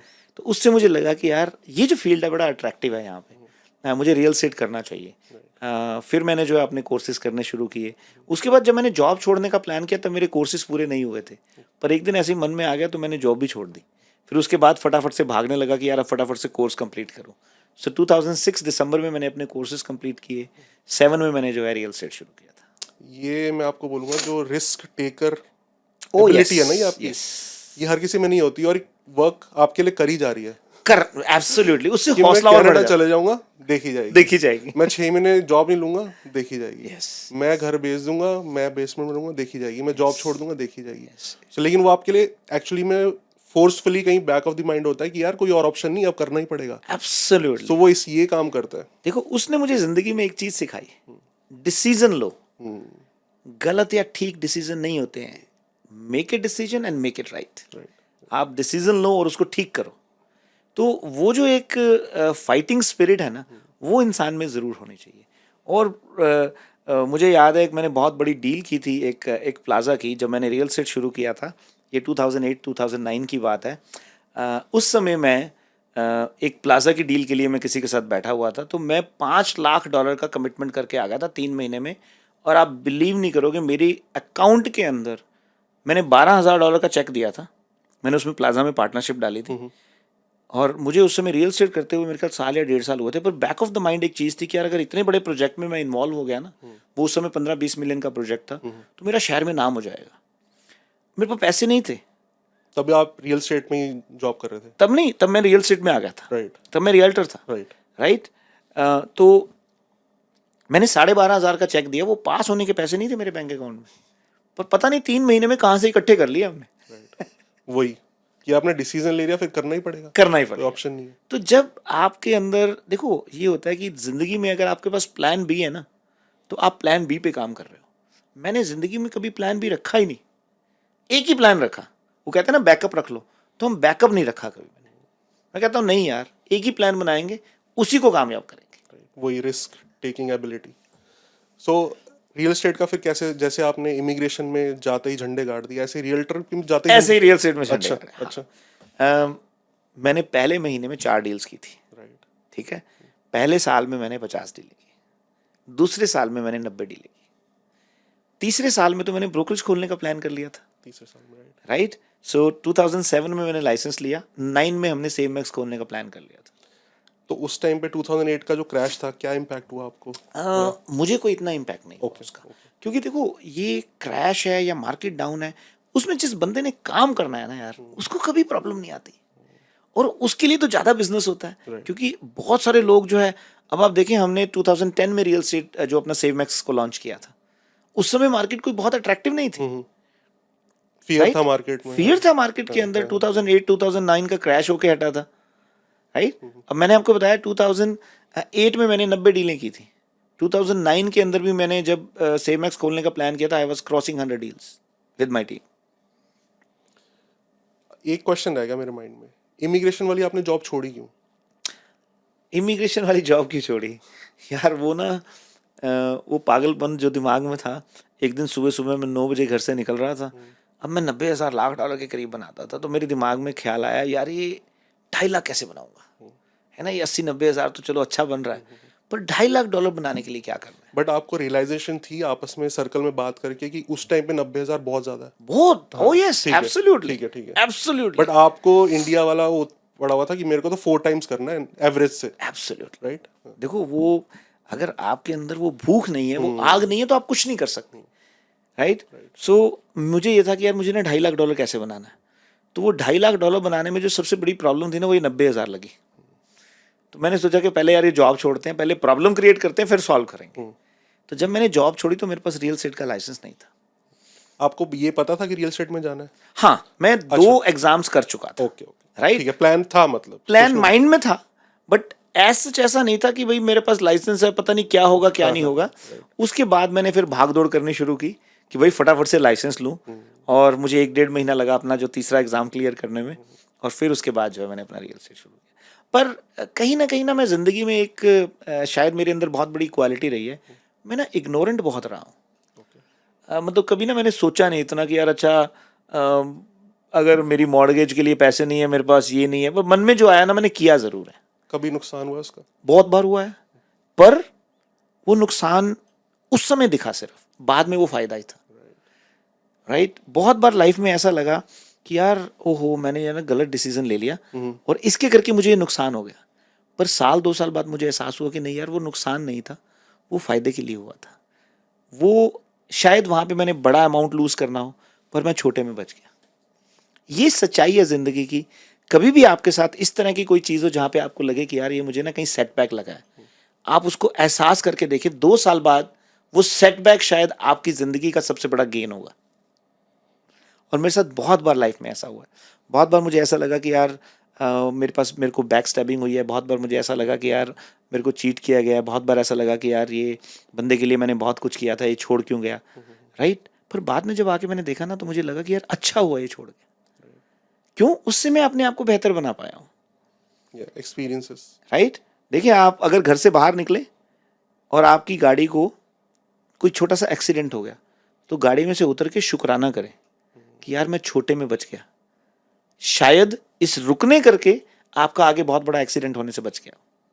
और ये बहुत सारी स्टोरीज हैं वर्ल्ड के अंदर, हमने देखी हैं कि किसी की फ्लाइट मिस हो गई। अभी कल परसों मैं कहीं स्टोरी पढ़ रहा था, जब ये जो है 9/11 का अटैक हुआ था, तो एक टाइटैनिक का, तो जब टाइटैनिक डूबा था, तो एक बंदा था जो बड़ा फैसिनेटेड था। उसने अपनी सारी प्रॉपर्टी बेची टाइटैनिक के टिकट्स खरीदने के लिए, पर टाइटैनिक की जर्नी से 5 दिन पहले उसके एक बच्चे को कुत्ते ने काट लिया, राइट? समहाउ उनको वो अपना प्रोग्राम कैंसिल करना पड़ा और वो टाइटैनिक डूब गया। तो पहले वो कुत्ते पे काफी गुस्सा था, पर बाद में वो सोच रहा था कि यार एक कुत्ते ने हमारी जान बचा दी। तो कभी भी जिंदगी में कोई ऐसा इंसिडेंस हो या कोई ऐसी चीज हो जो आपको लगे कि यार ये आपके साथ गलत हुआ है, वक्त दें उसको, इंतजार करें, शायद वही चीज आपकी जिंदगी में सबसे अच्छी हुई हो। या फिर जो चीज हो गई उसके बारे में सोच के परेशान ही क्यों ना। एब्सोल्युटली। कहते हैं कि अगर आप सिचुएशन को कंट्रोल नहीं कर सकते तो just enjoy it, just don't think about it. Yes, it's all about positive mindset. Absolutely. ठीक है, आपने 3 साल बहुत अच्छा किया, आपने ब्रोकरेज स्टार्ट करी बिकॉज आपको वो फायर थी कि मेरे को ग्रो करना है। यस, फिर कुछ चैलेंजेस आए ब्रोकरेज खोलने में? बहुत बड़े challenges हैं। ब्रांड वही आपने स्टार्ट किया था? एब्सोल्युटली। ओके, देखो, जब हमने नया नया ब्रांड शुरू किया तो अच्छा, रियल स्टेट जब आप रियल्टर थे तब आपको कुछ पॉलिटिक्स, कुछ कंपटीशन ऐसा फेस करना पड़ा? कोई चैलेंजेस आए क्योंकि आप हाई परफॉर्मर थे? राइट। सो ब्रोकरेज के चैलेंजेस हम बाद में डिस्कस करेंगे, पहले इसके करें। देखो, रूटीन में मार्केट में कंपटीशन चैलेंजेस ही आते रहते हैं, पर मैंने कभी उनकी परवाह ही नहीं की यार। मैंने कभी देखा ही नहीं, मैं कभी उस तरफ ध्यान ही नहीं दिया, क्योंकि मेरा पूरा जो फोकस है ना, वो अपने ऊपर था कि यार मैं क्या कर रहा हूँ, राइट? मैंने लास्ट ईयर क्या किया, अगले साल मुझे क्या करना है। तो वो उस तरह की चीज़ें थी। शायद मैं वही वाली बात है, मैं इग्नोरेंट था, मैं इग्नोर करता गया। आई तो बहुत सारी चीज़ें होंगी, पर मैंने कभी ध्यान नहीं किया, right? So that's how I have grown my self in my life. या क्योंकि आपका लिमिटेड थिंकिंग एबिलिटी है, उस चीज में आप थिंक करोगे तो आप ग्रोथ में नहीं थिंक कर बिल्कुल पाओगे। बिल्कुल। सो फिर ब्रोकरेज में कोई चैलेंजेस आए? ब्रोकरेज में बहुत बड़े बड़े चैलेंजेस आए उसमें। जब हमने खोलना था तो हमने ऑफ कोर्स बेसमेंट से शुरू किया, क्योंकि और तो कोई जगह थी नहीं, ना कोई इतने सारे पैसे थे। तो बेसमेंट से अपने घर की बेसमेंट से शुरू किया। 1 साल हमने वहाँ से चलाई। आई वॉज बड़े ब्रांड्स ने मुझे बहुत तंग किया, लीगल नोटिस भेजे, हमें जो है कोर्ट में ले जाने की धमकी दी। किस रीजन की वजह से? जस्ट क्या बेसमेंट से कर रहे हो? बुलिंग। उनका बेसिकली जब हमने नाम रखा सेव मैक्स, राइट, तो वो कुछ बड़े ब्रांड्स हैं, तो उनका एक तरीका है बुली करने का। छोटे जो कोई भी नया चीज शुरू करता है, तो उन्होंने बहुत बुली किया मुझे। उनके फोन आते थे मेरे घर पे, और उन्होंने कोर्ट में ले जाने की धमकी दी। तो वो बहुत बड़ी चेन ऑफ इंसिडेंसेस है वो, मतलब उसके लिए तो पूरा एक एपिसोड चाहिए हमें डिस्कस करने के लिए। वो करेंगे फिर कभी। हाँ, अच्छा, उसके बाद बहुत सारे लोगों ने जो है, क्योंकि जब हमने सेव मैक्स शुरू किया तो हमने एक बड़ा डायनामिक तरीके से शुरू किया था। हम एक कॉन्सेप्ट लेके आए थे, लिस्ट हाउस फॉर 999, जो कि ना अच्छा नहीं लगा लोगों को। वो आपने ब्रोकरेज खोलते ही स्टार्ट किया? खोलते ही शुरू किया, तभी प्रॉब्लम हुई सब? यस, बहुत प्रॉब्लम हुई। इवन यहाँ तक हुआ कि मेरे को जान से मारने की धमकी मिली जब आप बेसमेंट में कर रहे थे ऑपरेट। कुछ लोगों ने सिटी में भी कंप्लेन कर दी कि जी बेसमेंट से बिजनेस ऑपरेट कर रहे हैं। रियल्टर कम्युनिटी से बहुत चैलेंज आया मुझे। बहुत सारे रियल्टर ऐसे थे जो मतलब सुबह सुबह फ़ोन करके थ्रेटन करते थे, गालियाँ निकालते थे, और कॉपरेट नहीं करते थे। मैंने 1 साल जो है पूरा अपने आसपास सिक्योरिटी रखी है इस चीज़ के लिए, because the situation was very complicated eight that time. पर हाँ, हिम्मत हौसला कभी नहीं छोड़ा। मैंने सोचा यार ऐसे डर के जिएंगे तो फिर तो नहीं जी पाएंगे। तो यहाँ पे आपको लगा जैसे आप इग्नोरेंट थे, आप इन चीज़ों में नहीं सोचते थे, तो इस लाइफ के फेज में आपको लगा यार ब्रोकरेज खोलने का डिसीजन थोड़ा गलत ले लिया मैंने? नहीं, ये कभी भी नहीं लगा। स्ट्रेस नहीं हुआ बिल्कुल भी? देखिए, मैं कंसर्न था कई चीज़ों से, क्योंकि उस समय फैमिली थी, बच्चे भी थे, तो उनकी सेफ्टी सिक्योरिटी का भी कंसर्न था। पर इतना कभी भी ऐसा नहीं था कि नहीं मैंने कुछ गलत किया है। क्योंकि देखिए एक्चुअल में कुछ गलत तो किया ही नहीं था ना, गलत नहीं किया, बट पर ये कुछ इस तरह के लाइफ में इंसिडेंसेस होते हैं। देखिए, अगर आपको कोई भी अच्छी चीज़ करनी है ना, चैलेंजेस तो आपको आएंगे। अगर आप ये सोच रहे हैं कि यार बिना चैलेंजेस के कुछ अच्छा कर जाएंगे, तो फिर तो भाई बड़ा मुश्किल है काम। मतलब बड़ा करना तो बड़े चैलेंजेस आएंगे। Of course, yes, you should be mentally prepared for that. और ये सबसे बड़ा डिसीजन था आपकी लाइफ का? यस। जो आपने इंडिया में बिजनेस किए थे उससे भी बड़ा डिसीजन? नहीं, शादी से छोटा था। अच्छा, तो उसमें चैलेंजेस नहीं आए फिर? उसके बारे में हमने वैसे बात नहीं करी। अरेंज मैरिज थी? क्योंकि आप थे कनाडा थोड़ी में। अरेंज से भी ऊपर थी हमारी तो। अच्छा। यू वोंट बिलीव कि हम अपनी लाइफ में पहली बार मिले थे जब हमारा रोका था। और वो आप जब इंडिया गए थे? जब मैं वापस इंडिया गया था। उससे पहले शादी पक्की हो चुकी थी, फैमिलीज ने कर दी थी? हाँ। तो आपको कुछ ऐसा नहीं था कि जो फैमिली डिसाइड करेगी सही? नहीं, मैं तो बड़ा नखरे वाला था यार। अच्छा, हाँ, मैं तो आई वॉज वेरी पर्टिकुलर। पर वो होता है ना जिंदगी में कई बार ना कुछ चीजें, that is why I believe on destiny, right. कुछ चीजें जो होनी होती है ना, आप वो हो जाती है।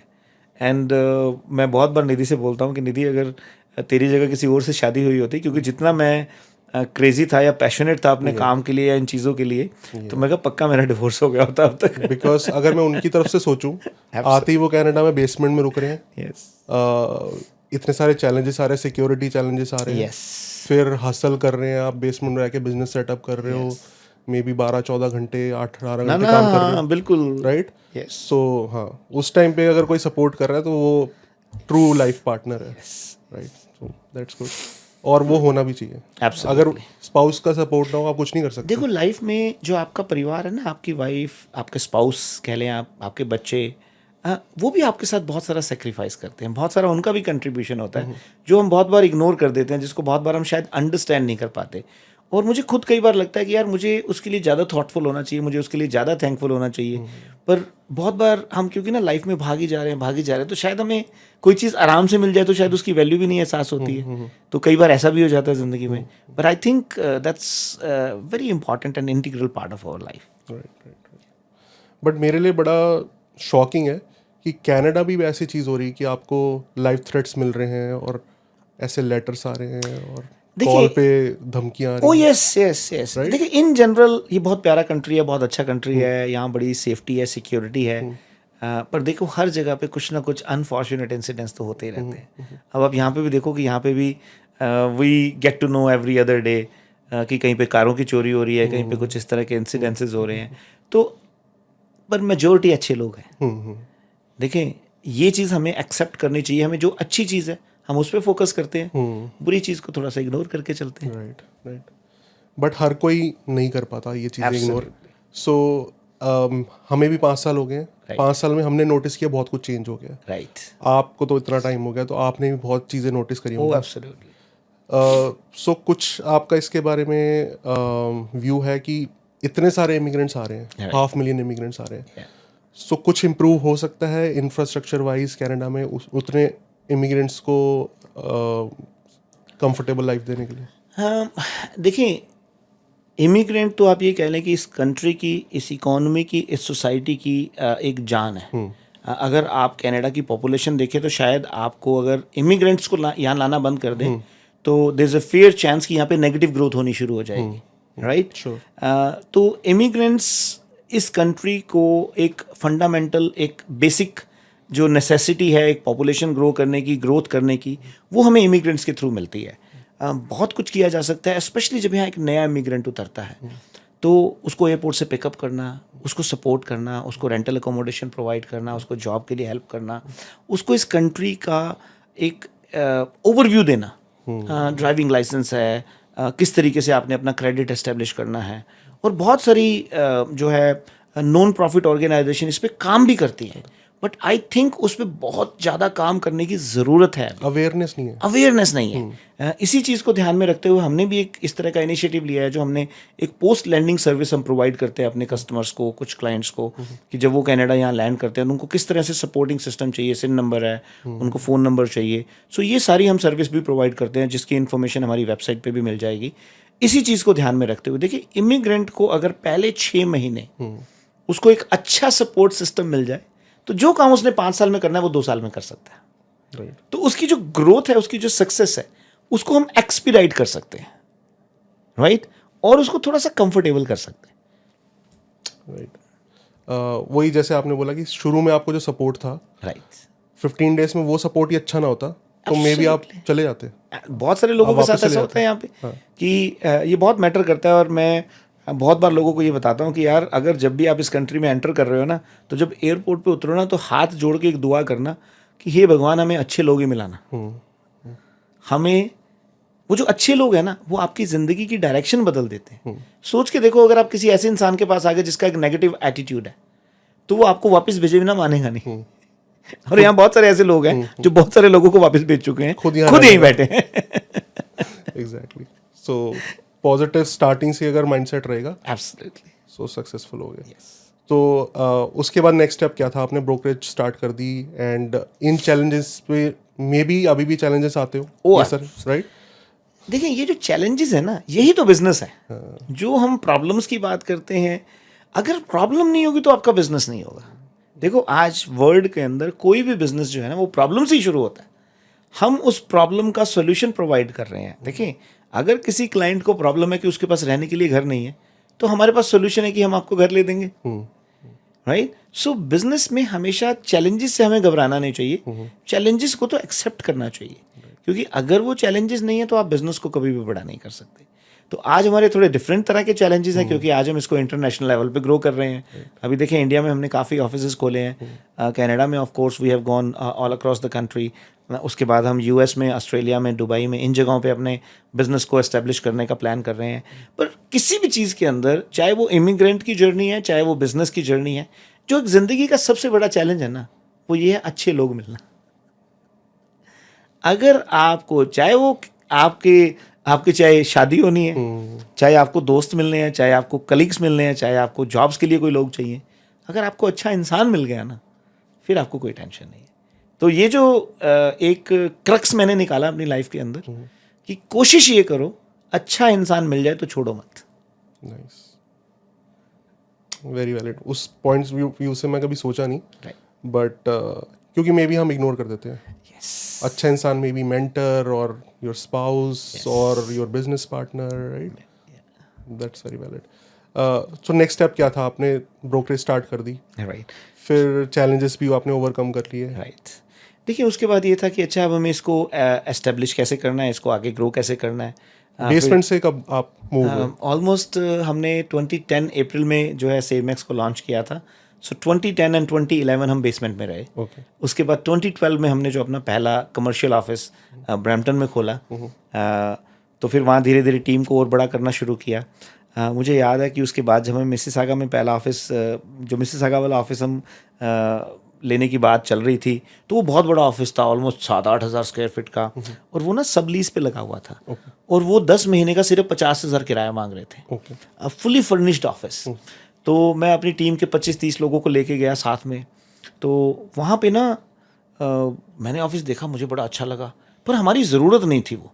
और जितने भी मेरी टीम के लोग थे, सब लोग अंदर से डरे हुए थे, भाई इतना बड़ा ऑफिस ले लेंगे, खर्चे बढ़ जाएंगे.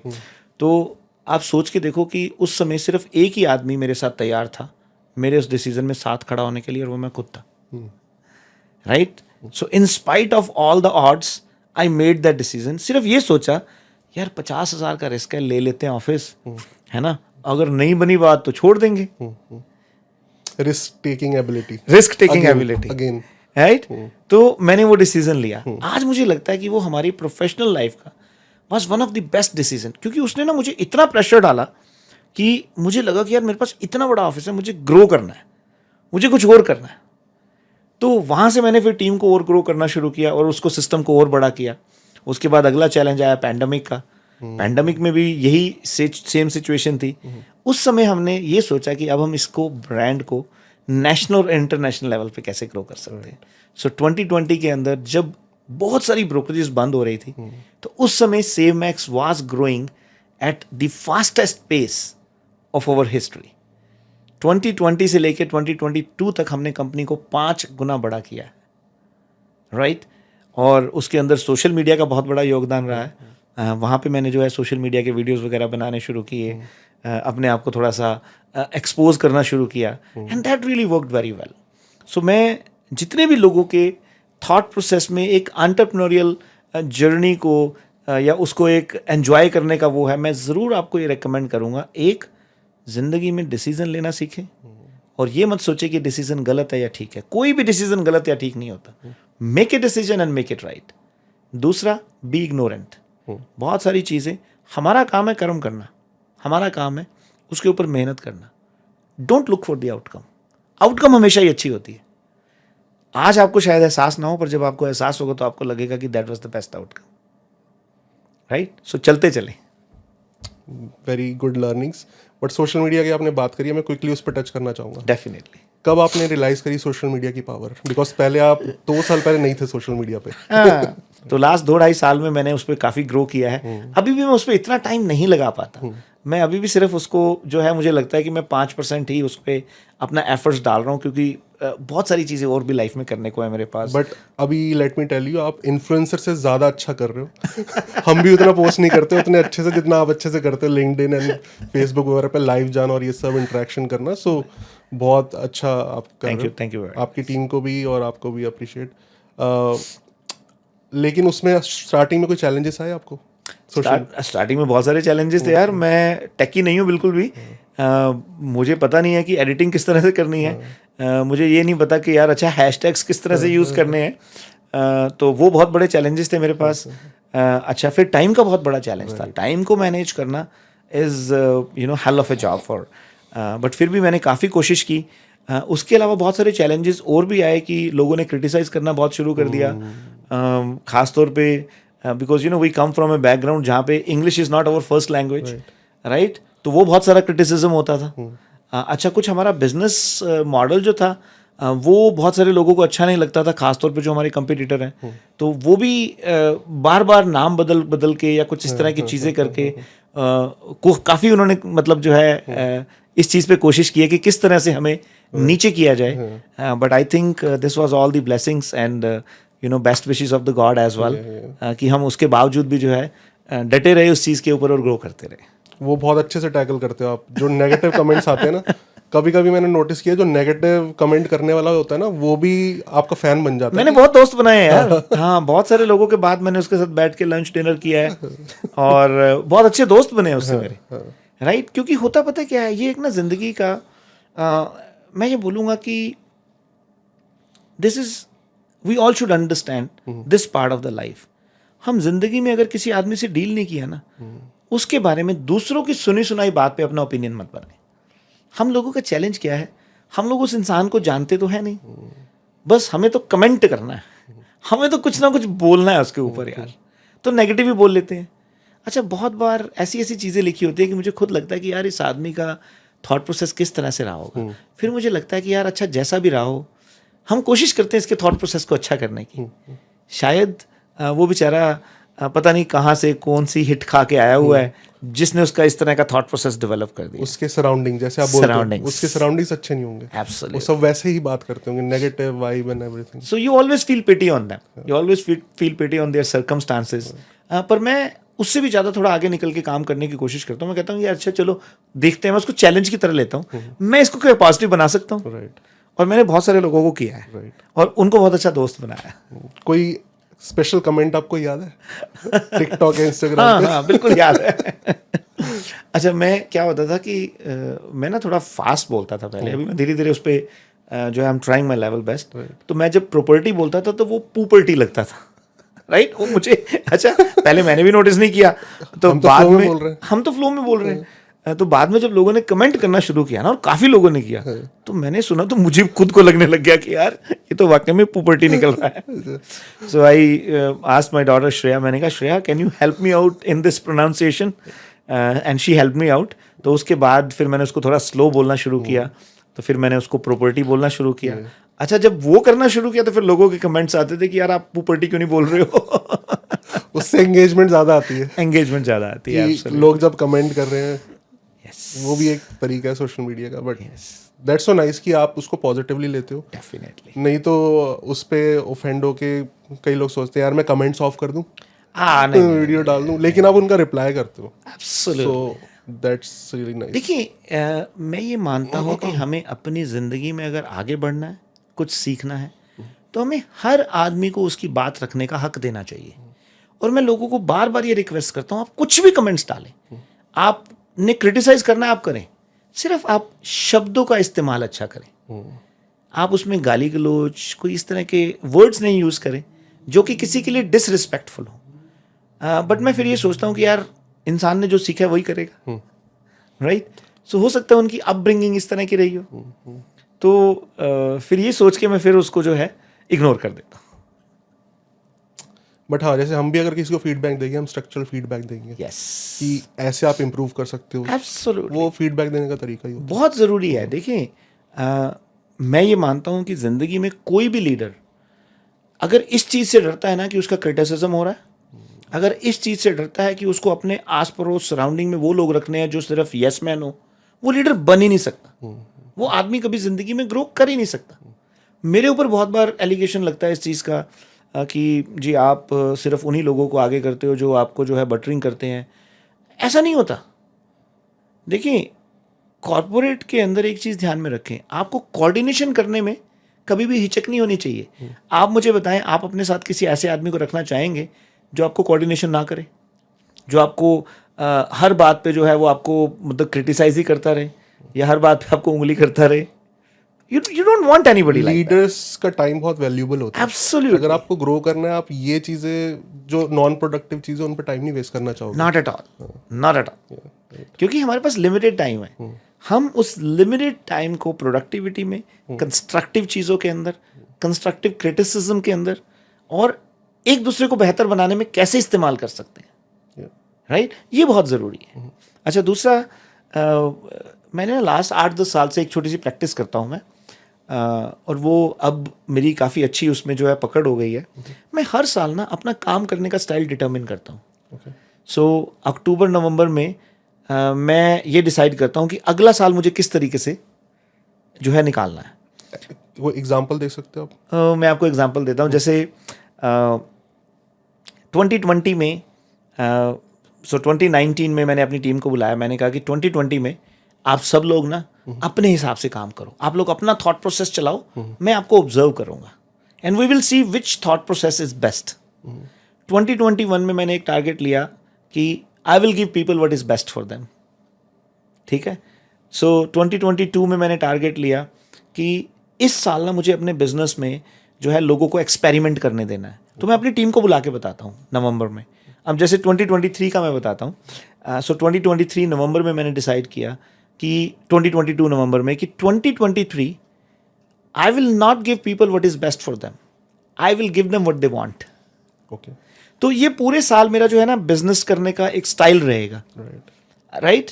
तो मैं फिर उसको बड़े, उससे मुझे क्या हेल्प मिलती है कि मैं अपने आप को इस चीज़ के लिए ट्रेन कर रहा हूँ कि मुझे फ्लेक्सिबल कैसे होना है, मैं किस तरह से अलग अलग सिचुएशंस के अंदर अपने आप को ढाल सकता हूँ। क्योंकि एक फ्लेक्सिबिलिटी की बात है ना, देखो ऐसा तो नहीं होता कि आप आज डिसाइड कर लो कल से मैं ऐसा बिहेव करूँगा, right, but I do it very very well. मैं एक छोटा सा इंसिडेंस भी आपके साथ शेयर करता हूँ।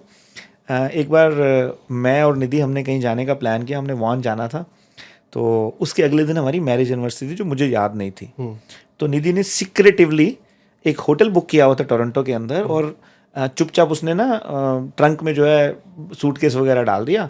तो हम वॉन जा रहे हैं किसी काम के लिए, तो वहाँ हमने काम वाम ख़त्म किया, तो उसके बाद हमने वापस आना था ऑफिस में। तो मैंने जैसे ही जो गाड़ी हाईवे पर डाली तो निधि कहती कि रमन जी हम ना ऑफिस नहीं जा रहे हैं, मैंने ना टोरंटो में होटल बुक किया हुआ है, कल हमारी मैरिज एनिवर्सरी है, बाय द वे आपको याद दिलवा दूँ टॉन्ट मार के, है ना। तो मैं एकदम से गुस्सा हो गया, मैंने कहा यार निधि तेरा दिमाग खराब है भाई, मुझे तो यार मेरी इतनी अपॉइंटमेंट्स हैं, मैंने ये करना है वो करना है ना। तो वो कहती छोड़ो यार, पता नहीं मतलब मैं भी थोड़ा सा ऐसे मूड में था, तो मैंने भी सोचा चल छोड़ यार, चलते हैं आज मस्ती करते हैं। तो जैसे ही गाड़ी में ड्राइव कर रहा था तो मैंने ना ऐसे करके अपने सिर को ऐसे झटका दिया। तो निधि बोलती ये क्या है, मैंने कहा मैं अपना मोड चेंज कर रहा था। अच्छा। मैं कहा मैं काम के मोड से निकल के ना फन मोड में, हाँ वो जैसे फोन पे मोड चेंज करते हैं right. तो वो ऑल ऑफ ए सडन, तो somehow like these are few of the inbuilt qualities which I have. So I'm very flexible, I'm very adaptive to change, और मैं अपने आप को बहुत फास्ट चेंज कर लेता हूँ। तो ये शायद जो क्वालिटी है मुझे बहुत इसने हेल्प की है अपने आप को जो है ज़िंदगी में आगे लेके आने में। और मैं आप सबसे भी ज़रूर रिक्वेस्ट करूँगा कि ज़िंदगी में चेंज को ना एक्सेप्ट करें। आप जितनी जल्दी चेंज को अडॉप्ट करेंगे, क्योंकि चेंज तो हर सेकंड हो रहा है, चेंज आपको अडॉप्ट नहीं करेगा। Absolutely absolutely. So you have to be very flexible to change in life. अब पहली बार आपने मेरे को बोला कि आपको गुस्सा है, अदरवाइज मेरा एक क्वेश्चन था, क्या रमन दुआ को कभी गुस्सा आता है, या वो हमेशा स्माइल करते रहते हैं, कभी उनका मूड ऑफ होता है, गुस्सा आता है? यार मैं तो बहुत बड़ा गुस्सैल था लाइफ में। अच्छा। मैं फैक्ट बताता हूँ, आज से 8-10 साल पहले मेरा तो गुस्सा नाक पे रखा होता था। अब मुझे हो रहा है ना, क्योंकि अब आपने वो स्टोरी बताई कि जब आप पॉलिटिक्स में थे, लड़ाई झगड़ा, अब तलवार लेके एक बंदा जा रहा है और हंस रहा है, अच्छा नहीं लगता ना? तो अब तो फिर गुस्से में ही रहेगा। तो अब मुझे समझ आ रहा है। देखो वो मैंने ना धीरे धीरे उस पर काम करना शुरू किया। I am still working on it, even still I get anger, ऐसा नहीं है, हम इंसान हैं, जो चीज़ मेरे अंदर है मुझे उसको एक्सेप्ट करने में कभी भी हिचक नहीं होती है। गुस्सा भी आता है, जो है जेलसी भी होती है, राइट। बड़े सारे जो कई बार ऐसे भी आता है कि यार अच्छा इसको जो है मुक्का मारो इसको बंदे को यार इसने। अब मुझे अच्छा लग रहा है कि आप भी हमारे जैसे हो। बट मैंने अपने आप को काफ़ी इस चीज़ में आप कह लें चेंज किया है या ग्रो किया है। और ये सारे ना, ये जो चेंज है ना गुस्से वाला या एग्रेशन वाला, ये भी एक छोटी सी स्टोरी थी जो मेरे साथ ज़िंदगी में हुई है, जहाँ से मैंने अपने आप को चेंज करना शुरू किया। So at one point of time जब हमने सेव मैक शुरू की तो मुझे ना अपनी टीम की बहुत सारी कंप्लेंट्स आने लगी कि आपके जो है रियल्टर ने मिसबिहेव किया है, एरोगेंट बिहेवियर था उसका, उसने जी मुझे ऐसे बोला है, उसने मुझसे से आ रही थी? नहीं, दूसरे रियल्टर से। Okay, right. तो मैं बड़ा परेशान हो गया, मैंने कहा यार ये मेरी टीम ऐसे कैसे कर रही है, अगर ये ऐसे करते रहे तो ये तो बहुत बड़ी प्रॉब्लम हो जाएगी, कल को हमारे साथ कोई डील ही नहीं करेगा। तो मैंने जो मेरे 6-7 सीनियर लोग थे, मैंने उनको सबको बुलाया, तो मैंने उनसे ये पूछा, मैंने कहा भाई ये चक्कर क्या है तुम सब लोगों की, तुम मतलब why are you so arrogant, आप लोग इतनी कंप्लेंट्स आ रही हैं, ऐसा क्यों कर रहे हो आप लोग। तो अब वो बेचारे उस समय तो कुछ नहीं बोले, उन्होंने देखा कि मैं भी थोड़ा गुस्से में था उस समय। तो एक मेरे जो है सीनियर कलीग हैं सचिन गुप्ता, जिन्होंने मेरे साथ सेव मैक शुरू की है, तो वो कहता यार मैंने एक बात कहूँ, बुरा तो नहीं मानेगा। तो मैंने कहा बताओ। कहता यार हमने तो आपसे ही सीखा है, कहता हम तो जैसा आपको देखते हैं वैसा ही हम कर रहे हैं।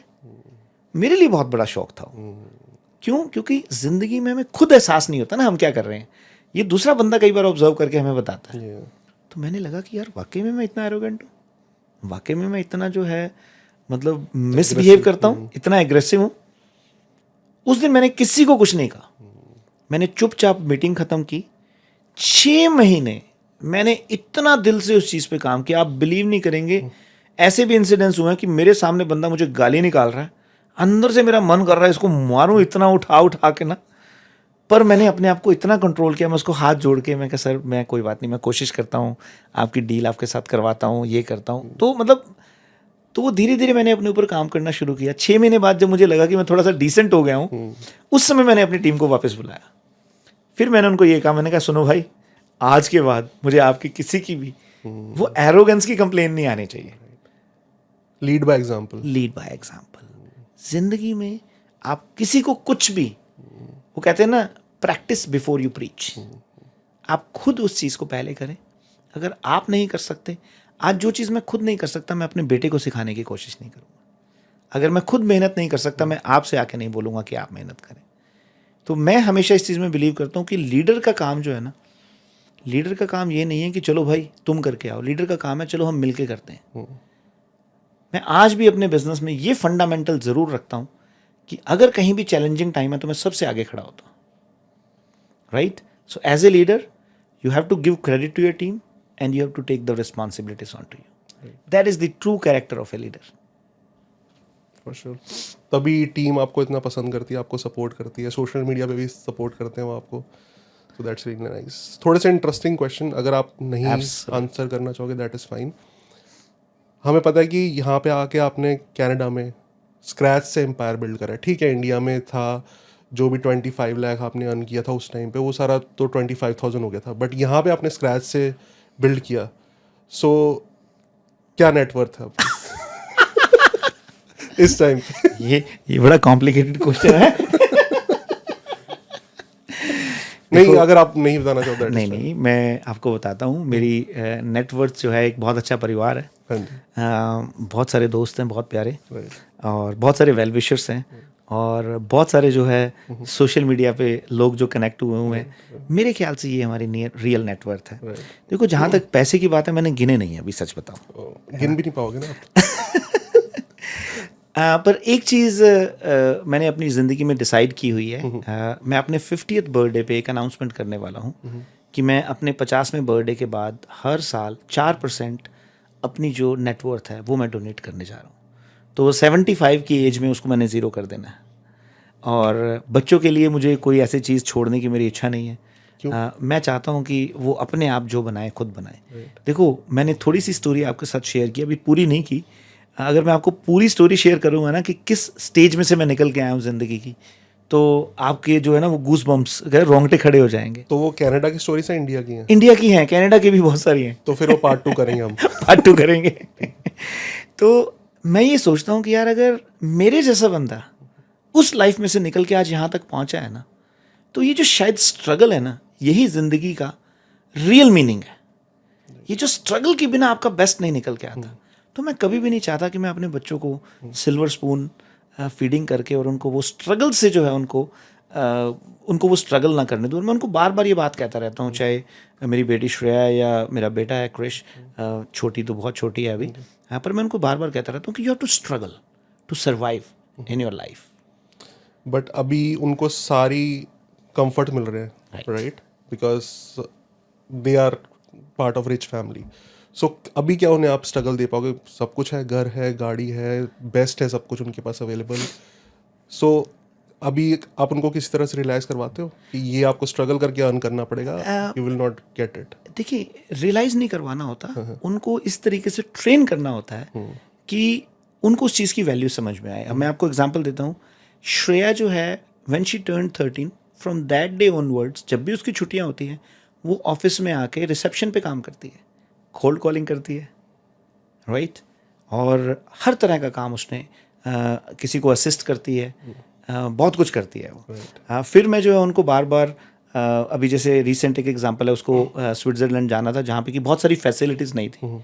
I made sure she goes and see the real life, उसको पता चले कि कैसे अकेले जाके। तो 7-8 दिन बाद जब वो घर वापस आई ना, तो वो ऐसे उसको लग रहा था कि मैंने ज़िंदगी में कुछ खाया ही नहीं है। तो ज़रूरी नहीं है कि आपने उनको यार कोई इस तरह का कोई उनको सड़क पे छोड़ना है या कुछ नहीं, ऐसी बात नहीं है। अब जैसे अगर क्रिश भी है, तो अगर उसको कुछ भी चाहिए तो उसके लिए उसको अपना रूम क्लीन करना पड़ता है, राइट, उसको जो है वो चीज़ अर्न करनी पड़ती है, ताकि उनको ये लगे कि भाई यार ये चीज़ इतनी ईजी नहीं है। दूसरा, ऐसी कोई भी उनको लिबर्टी नहीं है कि भाई आप जाके कहीं भी कुछ भी खर्च करोगे, right. I always keep them grounded. बहुत, आप कभी भी उनसे मिलेंगे तो आपको अच्छा लगेगा। मैं आपको बताता हूँ कि आप कभी मेरे घर आएंगे डिनर करने के लिए तो आपको श्रेया मिलेगी सर्विंग करते हुए सबको, right. And she is doing when she was in 7 years of age, तब से वो हमारे घर पे डाइनिंग टेबल जब भी है वो श्रेया लगा, और अच्छे दिल से लगाती है वो, राइट। आज भी कोई ऐसी चीज़ें, जैसे दादाजी आए हैं, राइट, तो अब क्रिश और मेरा एक टारगेट होता है कि हम हर महीने डैड को जो है हम वॉशरूम में उनके साथ बैठते हैं, उनको नहलाते हैं, क्लीन करते हैं। तो ये काम मैं क्रिश के साथ करता रहता हूँ, ताकि उसको ना कभी भी वो चीज़ों का उसको झिझक ना हो, उसको शर्म ना आए। वैल्यूज इंडिया वाली रहे, वैल्यूज़ वो रहे। देखिए बहुत सारे कल्चर्स में, खाली इंडिया में नहीं, कनाडा में भी वो वैल्यूज़ हैं। आप देखें इटालियन कल्चर्स में भी वो वैल्यू हैं, पाकिस्तान के अंदर भी वही वैल्यू सिस्टम है। ह्यूमैनिटी तो एक ही है ना, सोच तो एक ही है। आप मुझे बताएं कौन सा ऐसा कल्चर है जिसमें लोग अपने माँ बाप को प्यार नहीं करते, राइट? कौन सा ऐसा कल्चर है जिसमें लोग एक दूसरे को जो बड़े हैं उनकी रिस्पेक्ट नहीं करते? हर कल्चर में ही है। हाँ ठीक है, हमें अपने बारे में पता है तो अलग बात है। सो अभी किस किस कंट्री में एक्सपैंड हो चुका है और किस में आप टारगेट कर रहे हैं? सो आज से 5-6 साल पहले मेरा इस तरह का थॉट प्रोसेस था कि हमें सेवमैक्स को एक ग्लोबल ऑर्गेनाइजेशन बनाना है। तो उस समय मैंने सेवमैक्स को दूसरी कंट्रीज़ में ब्रांड नेम रजिस्टर्स करने शुरू कर दिए थे, सारे टेक्निकल एंड लीगल एस्पेक्ट हमने करने शुरू कर दिए थे। आज हम डिजिटली 11 कंट्रीज़ में अवेलेबल हैं, digitally, right? What does that mean? So हमारा जो एक savemax.com का प्लेटफॉर्म है, आप 11 कंट्रीज़ में ये ऑपरेटिव है। आप जब किसी भी कंट्री में वो वेबसाइट खोलेंगे तो सारी जो प्रॉपर्टीज़ हैं, जो हमारे पास ऑलमोस्ट मिलियन से ऊपर का डाटाबेस है और 1.5 लाख से ऊपर हमारे पास जो है लाइव प्रॉपर्टीज़ हैं उसके ऊपर, from various part of the world, वो आपको लोकल करेंसीज में दिखेंगी। आपको पूरी लोकल लैंग्वेज के हिसाब से उनका जो है डिस्क्रिप्शन आएगा। सो डिजिटली हम 11 कंट्रीज़ में प्रेजेंट है, बट फिजिकली अभी हमने इंडिया में अपने ऑपरेशन शुरू किए हैं, कनाडा में ऑल अक्रॉस द कंट्री हम अवेलेबल हैं। इसके बाद अगले 3 से 6 महीने में हम दुबई और यूएस के अंदर अपना सेटअप शुरू कर देंगे। So by 2025 we will be present in at least 10 countries in the world. That's so nice. So physical office होंगे दुबई में एंड यूएस में? Dubai and US will be opening up offices. That's so nice. So real estate में आप enter किए इतने साल पहले, और आपको रियल एस्टेट का आपको पैशन भी था, राइट? बिकॉज मैं रियलाइज करवाना चाहता हूँ, रिच कितने रिच हो आप? कितने घर अभी आपके पास कनाडा में? I personally own more than close to 150 properties. Wow, wow, that's so nice, that's so nice. Current जो आपका घर है, मुझे बस इतना पता है कि उसके पीछे से रिवर जाती है। हाँ। क्रेडिट रिवर जाती है, क्रेडिट रिवर जाती है मिसिसागा में। हाँ जी। सो उसकी वैल्यू क्या होगी, आइडिया? आपको तो एग्जैक्ट पता होगी, आपको तो it is more than around $20+ million. But gym awesome है आपका। घर पे अगर जिम हो ना, राइट, सो वो जिम जाने का टाइम बच जाता है, उतने में आप वर्कआउट कर लेते हो। Absolutely, right. ये जो टाइमिंग बचाना है ना लाइफ में, बहुत इंपॉर्टेंट है। तो मेरी इसलिए कोशिश होती है कि खैर बड़ी अच्छी फैसिलिटीज़ वहाँ पे हैं, वो एक रिजॉर्ट की तरह हमारे लिए है, तो हमें कई बार वेकेशन पे जाने की ज़रूरत नहीं पड़ती है। Right, that's so nice. So time management पे भी आपने बात की थी, राइट। क्विक टिप आप देना चाहोगे? बिकॉज कहना बहुत इजी होता है कि 5 बजे उठ जाओ, वर्कआउट कर लो, मेडिटेशन कर लो, बुक पढ़ लो, एंड देन 7 बजे ऑफिस मीटिंग कर लो। राइट, 2 दिन में भी कर लेगा कोई बंदा। राइट। कैसे डेली कंसिस्टेंट रह पाए? क्योंकि डिसिप्लिन हार्डवर्क से मैं मानता हूँ कि पहले आता है। राइट, आप डिसिप्लिन हो गए ना, आप हार्डवर्क कर ही लोगे। एब्सोल्युटली। सो वो क्या सजेशन आप देना पाओगे? देखिए ये ना बहुत इजी है एक्चुअली, हमें बहुत कॉम्प्लिकेटेड लगता है पर है बहुत इजी है। अब वो इजी इस तरीके से, अगर आप कॉन्शियस है ना आप क्या कर रहे हैं, अगर आपको अपनी प्रायोरिटीज़ पता है तो आपको अपना टाइम मैनेज करने में कभी भी प्रॉब्लम नहीं आएगी। जो इंसान ज़िंदगी में बोलता है मेरे पास इस चीज़ के लिए वक्त नहीं है, इसका मतलब वो वक्त है उसके पास पर उसकी प्रायोरिटी में नहीं है। आप हमेशा, मेरे पास फ्री टाइम होता है बहुत, लिटरली मेरे पास बहुत सारा फ्री टाइम होता है। उसका रीज़न क्या है कि मुझे ये पता है मुझे कौन सा काम खुद करना है और कौन सा काम खुद नहीं करना है। और मैं एक बात हमेशा बोलता हूँ कि आप ज़िंदगी में ग्रो करते हैं बिजी होने के लिए नहीं, फ्री होने के लिए। राइट। सो आपका बिजनेस जितना बड़ा हो रहा है आपके पास उतना ही ज़्यादा टाइम होना चाहिए ताकि आप क्वालिटी टाइम या तो अपने बिजनेस को ग्रो करने में बिता सके या फिर खुद को अच्छा इंसान बनने में बिता सके। और वो अच्छा इंसान बनते हैं हम अच्छे लोगों के साथ बैठ के, अच्छी बुक्स पढ़ के, अच्छे काम करके और लोगों के साथ अच्छी बातें शेयर करके। यही मुझे आपकी अच्छी बात लगती है कि आप पॉजिटिविटी इतनी कर देते हो ना, आप जहाँ भी जाते हो सो बंदा मोटिवेट हो जाता है, पॉजिटिव हो जाता है, कुछ भी उसके माइंड में हो डाउट वगैरह। So that's very nice. जो सुन रहे हैं, जो न्यू कमर्स आ रहे हैं अब, because situation I would say कि डिफ़िकल्ट हुई है लास्ट 5 years में, job wise whatever, inflation wise as well. So क्या आप टॉप 2 टिप्स देना चाहोगे जो भी अब आ रहे हैं कंट्री में?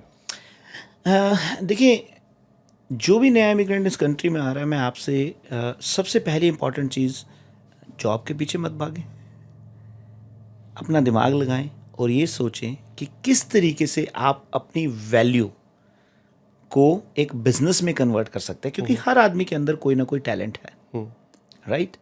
दूसरी और इम्पॉर्टेंट चीज़ जो मैं बहुत इमिग्रेंट्स में चैलेंज देखता हूँ, वो जब इस कंट्री में आते हैं ना तो इस कंट्री को बदलने की कोशिश करते हैं। भाई, इस कंट्री को मत बदलें, इस कंट्री के सिस्टम को अंडरस्टैंड करें और अपने आप को थोड़ा सा बदलें। राइट। देखिए, अगर मुझे इंडिया या पाकिस्तान वाली चीज़ें यहाँ लगानी है तो फिर मैं छोड़ के क्यों आया हूँ? इंडिया और पाकिस्तान तो सबसे ज़्यादा इंडिया पाकिस्तान में मिलता है। राइट। तो कनाडा के सिस्टम को अंडरस्टैंड करें, इसके कल्चर को अडॉप्ट करें और यहाँ की इकोनॉमी में, यहाँ की सोसाइटी में कंट्रीब्यूट करने का सोचें, राइट। और एक टिप एडिशनल है, तीसरा, जो मैं अपनी तरफ से देना चाहता हूँ, don't run after money, run after success. कामयाबी के पीछे भागे। कामयाबी की क्या डेफिनेशन है मैं नहीं बता सकता, वो आपकी अपनी डेफिनेशन है। मेरी आज के टाइम में कामयाबी की डेफिनेशन ये है कि मैं कितने लोगों की जिंदगी में उनको कामयाब कर सकता हूँ, राइट। ठीक है। और ये कामयाबी की डेफिनेशन आई वुड से कि हर साल मे बी 2 साल चेंज हो सकती है। Absolutely, Right? एब्सोल्युटली, हर इंसान की अलग है। हाँ। देखें, एक बच्चे के लिए कामयाबी उसका एग्जाम पास करना है, राइट। एक बंदा जो इंडिया बैठा है वो कनाडा आना चाहता है तो उसके लिए कामयाबी इंडिया में, कनाडा में लैंड करना है, राइट। राइट। तो thank you so much. Actual में फेस टू फेस बात करके और ही मुझे पता चल रहा है कि कितनी मोटिवेशन हो रही है। So thanks a lot for your time and I hope कि जो ऑडियंस है, इस वीडियो से पर्सपेक्टिव पता चला होगा कि मैं अपने आप को सोचता था कि यार गवर्नमेंट स्कूल में पढ़ के कुछ नहीं कर सकते, जो कॉन्वेंट में पढ़ते हैं वो कर सकते हैं, but Raman is the example कि कहाँ से ग्रो करके कितने सारे उतार चढ़ाव भी आए। और लर्निंग जो मैं इस वीडियो से ले रहा हूँ कि इग्नोरेंट रिस्क टेकर, वो आपकी एबिलिटी है, किसी की कम होती है, किसी की ज़्यादा होती है। And just think about getting success, don't run after money, be positive all the time and be flexible. जैसे ऐसे करके चेंज कर लेते हैं ना अपना मूड मोड चेंज कर लेते हैं। वो अगर आप नहीं कर पाओगे, आप पूरा दिन परेशान होगे छोटी सी बात पे, तो आप सक्सेसफुल हो ही नहीं पाओगे। So thank you so much Raman, I hope this will be very motivational video for whoever will be viewing this. Thank you very much for giving me an opportunity to कि आपके जितने भी दर्शक हैं उनके रूबरू होने के लिए, और मैं उस सब के लिए आपका बहुत बहुत शुक्रगुजार हूँ। Thank you so much. Thank you.